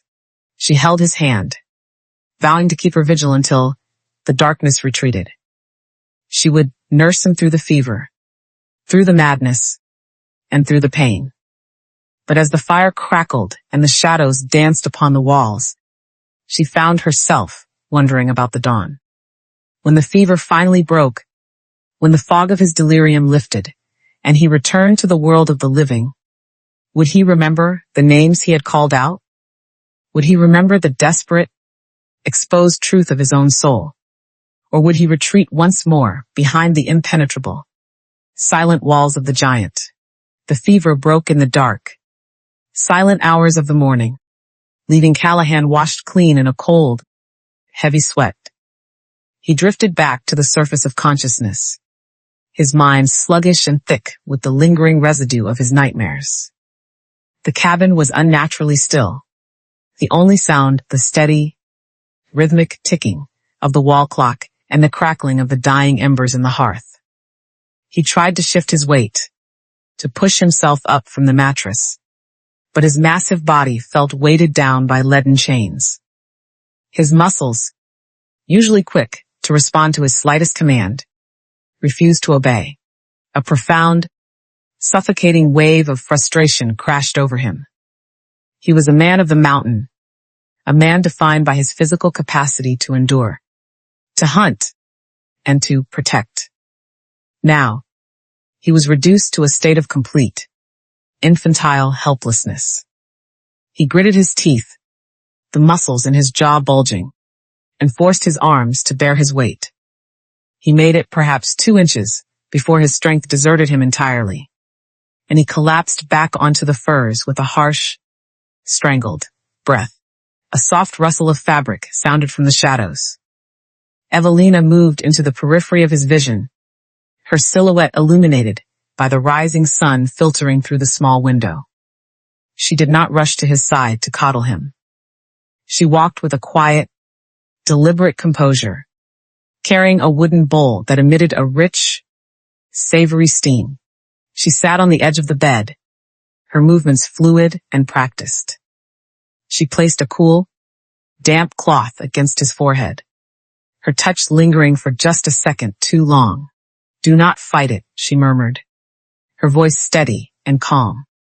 "You have been at the edge of the abyss for 3 days. Callahan, your body needs time to reclaim the strength you spent on the fever." He looked up at her, his eyes dark with a mixture of shame and stubborn, simmering anger. He hated the way his voice failed him, coming out as a dry, weak rasp. "I am not a child," he growled, the effort of the words leaving him breathless. "I should be up. I should be checking the stores, securing the cabin. I cannot remain here, anchored to a bed like a wounded animal." Evelina did not flinch. She simply scooped a spoonful of the thick bone broth she had prepared, bringing it to his lips. He turned his head away, his jaw clamped shut, refusing the nourishment. He would not be fed like an invalid. She did not set the spoon down. She held it steady, her eyes locking onto his with an unyielding, gentle intensity. "You think this is weakness," she stated, her voice devoid of judgment, holding only the weight of truth. "You believe that to need another person is to surrender your dignity. But you are wrong. You gave everything to protect this town, to protect me. You are paying the debt of your own sacrifice. There is no shame in that." Callahan stared at her, the words striking him with the force of a physical blow. He had spent his entire adult life equating independence with safety. To need someone was to open the door to loss, to give someone the power to leave him shattered in the wake of their absence. And yet, here she was, the woman who had witnessed his delirium, the woman who had cared for his broken body when he was most vulnerable, and she did not see a failure. She saw a man worth saving. He slowly relented, turning his head and accepting the broth. It was rich, warm, and seasoned with the wild herbs she had gathered from the lower ridges. As it slid down his throat, he felt a flicker of energy return to his limbs, but the emotional ache remained. "I have always provided," he muttered, his gaze fixed on the ceiling rafters. "I have always been the one to endure. And now, you are the one being provided for," she replied, her voice soft. "It is a different kind of endurance, Callahan. It requires more courage to accept help than it does to stand alone in the storm." He watched her as she stood, moving to the fire to stir the pot. The light caught the stray curls of her dark hair, and for a moment, he was struck by the sheer, incongruous beauty of her presence in his rugged, lonely cabin. She belonged to the light, to the town, to the life of shared purpose she had fostered in the valley. She was a woman who bloomed in the company of others, who gave and received with a grace he had never mastered. He was a creature of the cold, a sentinel of the high ridges who had spent a decade refining the art of solitude. If he kept her here, anchored to his side, he was forcing her to wither. He was tethering her to his own scarred, broken history. A cold, hollow sensation opened up in his chest, a fear of loss that was sharper than any blade. He realized that the only way to truly honor the woman who had saved him was to allow her to return to the life she had brought to life. He had to be the one to push her away, for her own good. He had to believe that she would be happier, safer, and more fulfilled in the town below than she would ever be in the shadow of his mountain. As the day progressed, he watched her move through the cabin, the way she tidied his desk, the way she hummed a soft, wordless tune as she mended his shirt, the way she checked the stores, with that efficient, quiet intelligence. Every action was a testament to how much better his life had become with her in it. And with every movement, he solidified his resolve. He would recover. He would regain his strength. And, when the snows allowed, he would pack the sled one final time. He would make the journey down to the valley. And he would tell her that her place was with the people she had saved, not with the man who was meant to stay on the ridge. He closed his eyes, feigning sleep, while the tears he would never let her see burned against his eyelids. He began to plan the farewell, constructing the lie that he preferred the solitude, that he had no need for the warmth she offered. It would be the hardest thing he ever had to do. He would sacrifice the only happiness he had known to ensure that she never had to suffer his darkness again. But he did not know that Evelina had been watching him just as closely. She saw the shift in his expression, the way his jaw tightened even in his rest, and the subtle distance he had begun to cultivate. She sensed the wall he was rebuilding, brick by heavy brick. She set down the mending, her hands trembling. She knew what he was contemplating. Then the question remained, could she break through his pride before he succeeded in breaking both their hearts? The healing process was agonizingly slow, a test of patience that the giant fought with every fiber of his being. Callahan forced his massive frame to move, pushing through the sharp, stabbing protests of his ribs and the dull, throbbing ache in his leg. He paced the cabin floor with a heavy, rhythmic gait, testing the limits of his resilience. He did not ask for assistance. He did not seek the gentle, cooling poultices Evelina had prepared. He treated his recovery as a battle, a singular mission to restore his autonomy so that he might excise the most difficult part of his life. Evelina watched him from the corner of the room, her heart constricting with every rigid, cold movement he made. She saw the way he avoided her gaze. She saw the way he sharpened his knife with a focus that was entirely unnecessary. The grinding stones singing a harsh, metallic melody that grated on her nerves. The warmth that had bloomed between them, the shared vulnerability of the fever dream days, had evaporated, replaced by a wall of glacial, impenetrable silence. He finished packing the sled in the dim light of the afternoon. He did not use the supplies they had gathered for the town. He packed only his own, the meager, bitter stores of the high mountain, the dried jerky, the hardtack, the heavy iron tools. He turned toward her, his face a mask of stoic, immovable resolve. The golden light of the setting sun cut across his angular features, casting deep, cavernous shadows beneath his eyes. He looked like a man made of mountain rock, devoid of the soft, aching humanity she had glimpsed while he lay delirious with fever. "I am leaving at dawn," he stated, his voice a flat, dead tone that offered no room for dissent. Evelina stood, her hands clutching the fabric of her skirt until her knuckles turned white. She walked toward him, the distance between them feeling like an infinite, frozen expanse. "You are not fully healed, Callahan.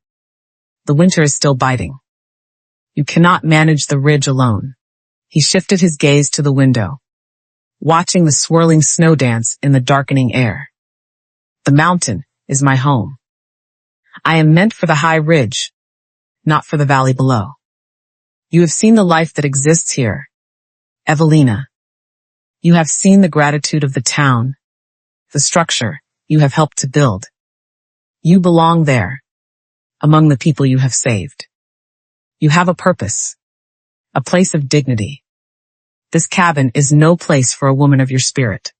You are deciding for me," she whispered, her voice trembling. "You have no right to decide where I belong." He looked back at her, his expression tightening, a flicker of pain crossing his face before he shuddered it away. I am sparing you the weight of my life. I am a man who thrives in the frost, who eats the bitter root and sleeps in the dark. That is not the life you were meant to lead. I will not have you shriveling up here, trapped by my choices and my history. You are free, Evelina. Return to the valley. Find a life that does not require you to constantly battle the elements just to see another sunrise.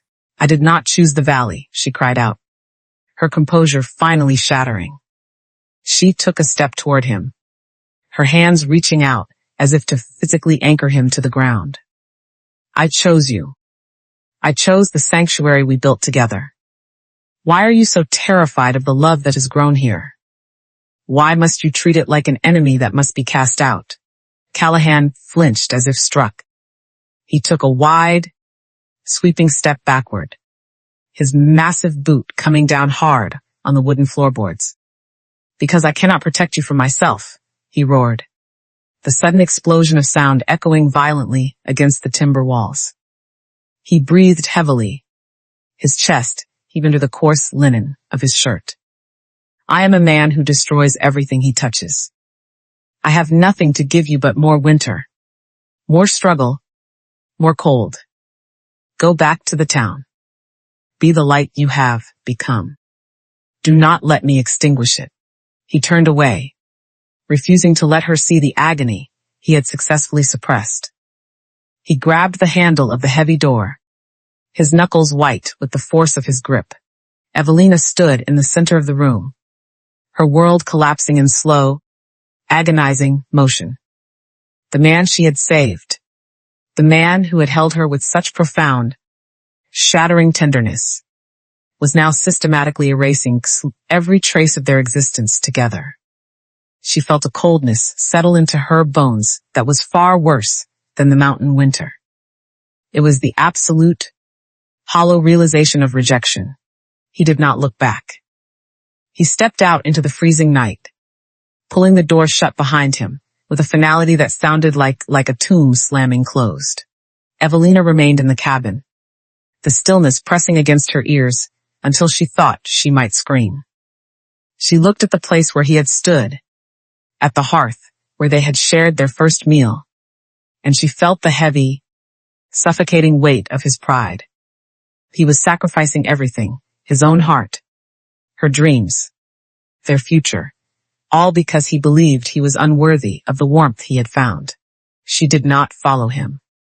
She knew that any attempt to change his mind while he was wrapped in the armor of his duty, would only drive him further away.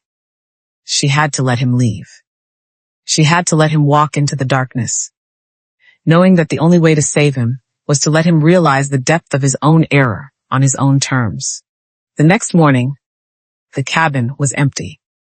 The sled tracks were already being filled by the drifting snow, erased by the indifferent mountain wind. Hours later, Callahan was high on the ridge, the air thin and biting against his lungs.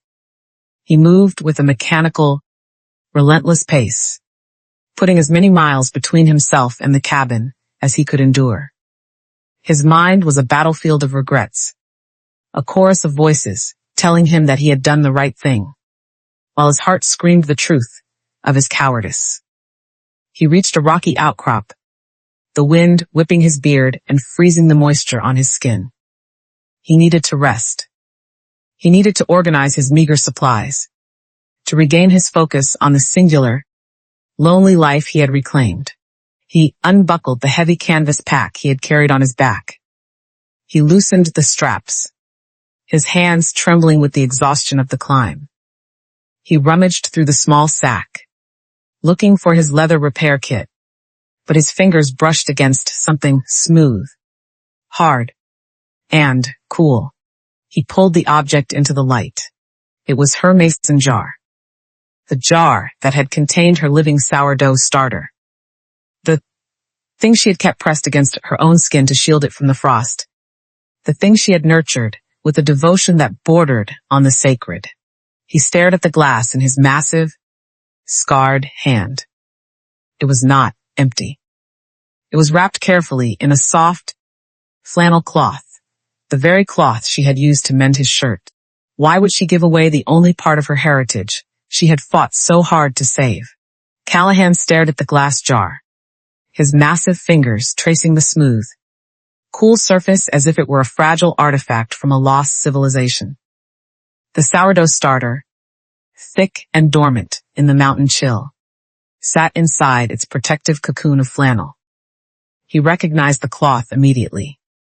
It was the fabric from the shirt he had worn the day of the blizzard, the one she had mended with such painstaking care when the storm had ripped the sleeve. He clutched the jar to his chest, the realization hitting him with the crushing force of an avalanche. She had not forgotten it. She had not left it behind in the rush of the exodus or the confusion of his recovery.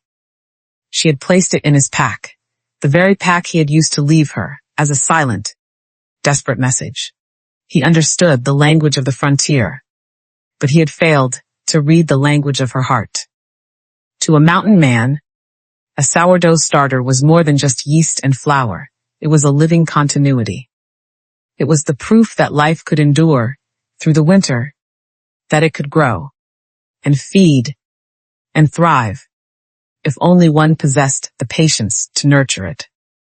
By placing it in his bag, she had given him the most precious thing she possessed. She had entrusted her survival, her heritage, and her future to him. And he, in his blind, suffocating pride, had tried to throw it away.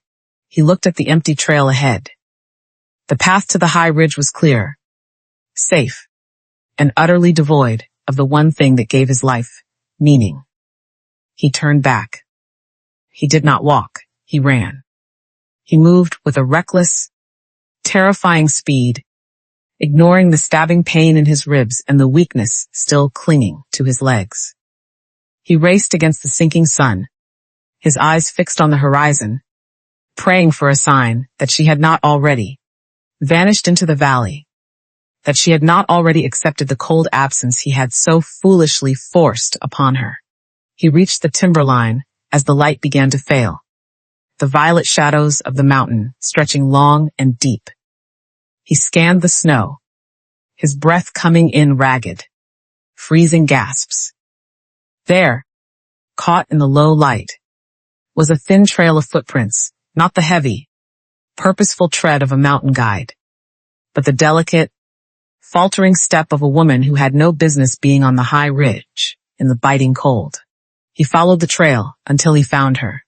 She was huddled against the trunk of a great, gnarled pine, her gray shawl whipped about her by the rising wind.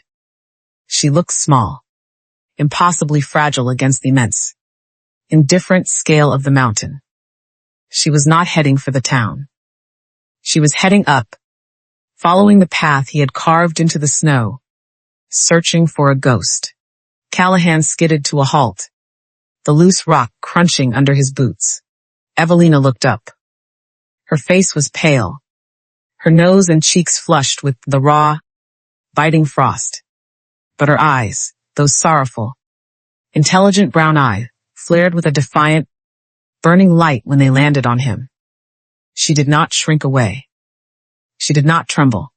"You left the jar," she whispered, her voice brittle in the thin air. Callahan stepped toward her, his movements slow and deliberate. He pulled the jar from his pack, the glass glinting in the dying light.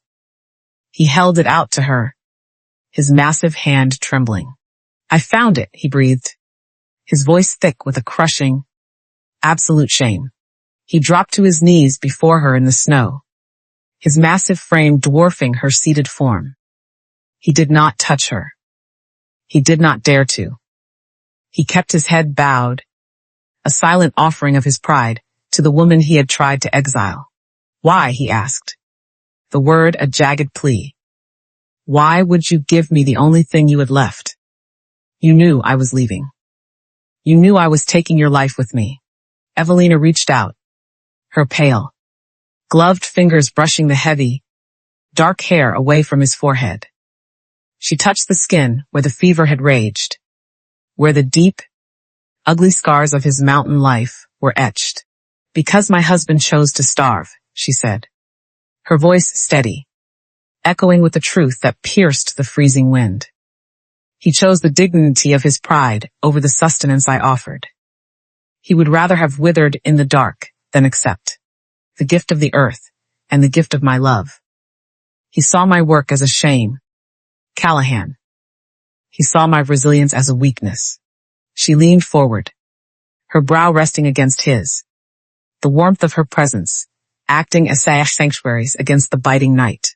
I spent my entire life being told that survival was an act of selfishness, that needing someone was a stain on a man's honor. But I looked at you, and I saw a man who was starving, in the middle of a feast.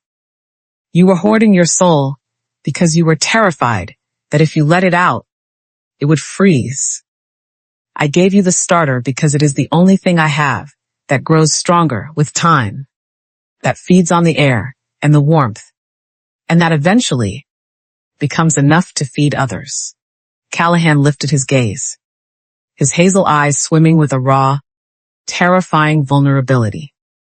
The stoic protector, the giant of the ridge, was undone. I am a man of the cold, he murmured, the words tumbling out of him like stones from a shifting cliff. I have known nothing else. If you stay, if you come to that cabin, you will be trapped in the winter of my past. I cannot ask that of you. You are not asking me, she replied, a faint, determined smile touching her lips. I am choosing. I am choosing the cold, if it means I am standing beside you. I am choosing the struggle, if it means we are building a life that is actually our own. I do not want a life of ease in the valley. Callahan. I want a life of meaning in the mountains. She pulled the jar from his hands and set it down in the snow between them. She placed her hands over his, binding his massive, scarred palms within her own. Do not ever decide for me again, she commanded, her voice soft but absolute. I am not a burden to be carried or a prize to be protected. I am your partner. And we are going to survive this winter together. Or we are not going to survive it at all. Callahan felt the walls he had built, the high, cold stone of his isolation, crumble into nothingness. He had been holding his breath for a decade, waiting for a permission he had never dared to ask for.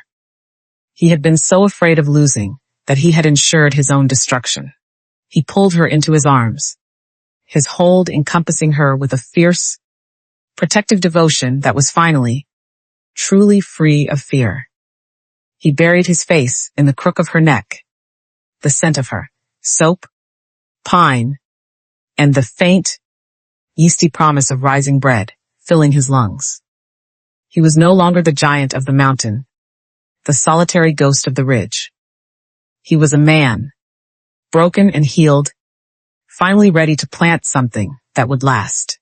The wind howled around them, a furious, warning sound, but it no longer held any terror. They were anchored, not by the heavy iron of his survival stores, but by the quiet, unshakable foundation of a shared future. He stood, lifting her effortlessly into his arms, and turned back toward the cabin. He had a fire to build, a hearth to warm, and a home to prepare. But as they walked into the deepening shadows, a final, lingering question burned in his heart. Could a man who had only ever known the silence of the winter ever truly learn how to speak the language of a hearth that was finally, for the first time, full? The return to the cabin was a quiet, sacred pilgrimage. They did not speak as they walked, but the silence was no longer a heavy, suffocating weight. It was a comfortable, living tapestry, woven from the rhythm of their footsteps and the steady, reassuring presence of one another. The wind still blew cold, and the mountain remained an immense, unforgiving sentinel. But the cabin itself had transformed. It was no longer a frozen fortress of isolation. It had become a sanctuary of shared purpose. As the weeks passed, the cruel grip of the winter began to loosen. The deep, Heavy snowdrifts that had choked the mountain pass slowly receded, revealing the dark, damp earth beneath. It was the season of the thaw, the time when the mountain prepared to breathe again. For Callahan and Evelina, it was a time of profound internal transformation. The desperate, hoarding mindset of the famine slowly withered away, replaced by the gentle, nurturing rhythm of the planting season. Evelina did not abandon the survival foods that had saved them. Instead, she integrated them into a life of abundance. She took Callahan to the secret clearings where the first wild ramps pushed their emerald shoots through the decaying leaves. She taught him to harvest the tender dandelion greens, which were a bitter, essential tonic after the long winter.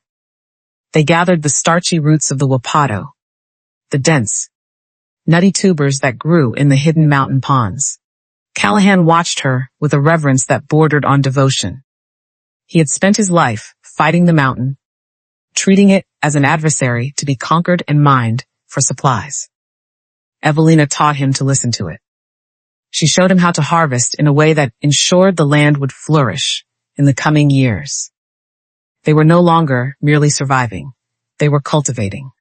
The garden they built outside the cabin was a modest, beautiful testament to their partnership. It was not the expansive, commercial crop of a farmer. It was a rugged, alpine plot filled with hardy mountain potatoes, wild berry bushes, and rows of green herbs. Callahan worked the soil with his massive, calloused hands, his physical strength now directed toward creation rather than hoarding. He learned the delicate, precise motions required to prune the branches and weed the rows, his large frame bending with a grace that surprised them both. They were a family. They were a team. One warm afternoon, as the sun dipped behind the western peaks and painted the sky in shades of bruised purple and liquid gold, they sat upon the porch of the cabin. The smell of fresh, baking bread drifted from the open door, a scent that no longer carried the metallic tang of desperation, but the sweet, yeasty aroma of home. Callahan leaned back against the sturdy timber railing, his eyes fixed on the distant, shimmering lights of Silver Creek in the valley below. The town had survived. Under the guidance of the town council, which now prioritized communal resource management, Silver Creek had begun to build its own modest gardens. They remembered the woman who had brought the broth, and they remembered Dinah, the giant, who had drawn the line in the snow. They are doing well, he remarked, his voice a low, resonant rumble. They are, Evelina agreed, resting her head against his broad shoulder. She could feel the steady, powerful rhythm of his heart beneath the coarse linen of his shirt. They learned that resilience is not a solitary act. It is a shared responsibility. He turned his head, his hazel eyes locking onto hers. The defensive, stoic barrier he had once maintained was gone, replaced by a raw, unshielded honesty. I thought that to be a protector, I had to be a wall, he confessed. I thought that if I did not let anything in, nothing could ever be taken from me. I was wrong. By building that wall, I only ensured that I would die empty. Evelina reached up, her fingers tracing the line of his jaw. We are all broken in the dark. Callahan. The survival foods we ate, the bitter roots, the inner bark, they were not just sustenance. They were the reminders that even in the most barren places, there is nourishment to be found if we are willing to reach for it. You were never empty. You were just waiting for someone to help you see the harvest. He pulled her closer, his arms wrapping around her with a fierce, tender strength. The mountain wind cooled the air, but they were warm, anchored by the truth of the life they had built. They had faced the winter, the sabotage of greedy men, and the jagged, frozen cliffs of their own pasts. They had survived, not by conquering, but by softening. The fire of this story has burned low, and the embers now glow with a gentle, fading warmth. It is a quiet thing, this memory of the giant and the widow, but it carries a weight that lingers long after the telling is finished. We often think of survival as a grand, violent struggle against the elements, a battle of strength, of will, and of grit. We imagine that to survive, one must become as cold and unyielding as the winter itself. But true survival is not found in the hoarding of stores or the sealing of doors. It is found in the willingness to remain soft in a world that demands we be hard. It is found in the courage to share our last bit of bread, to open our doors to the stranger, and to acknowledge that our dignity is not something to be guarded in isolation, but something to be nurtured in the company of those we hold dear. Every rural family once knew these foods, the bitter greens, the inner barks, the wild tubers.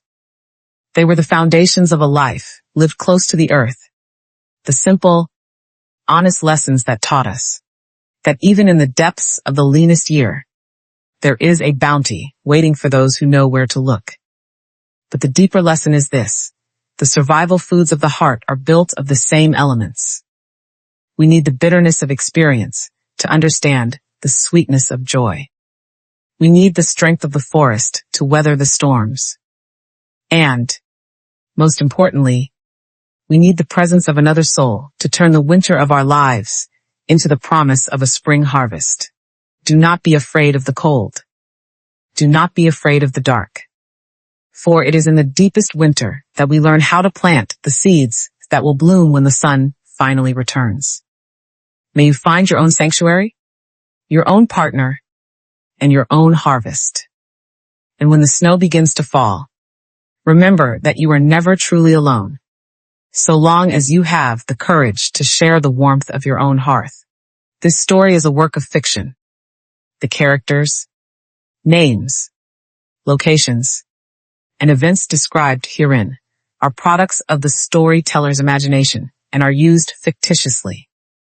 Any resemblance to actual persons, living or dead, or actual events or locales is entirely coincidental. The survival methods and historical references mentioned are for narrative purposes and should not be used as professional survival advice.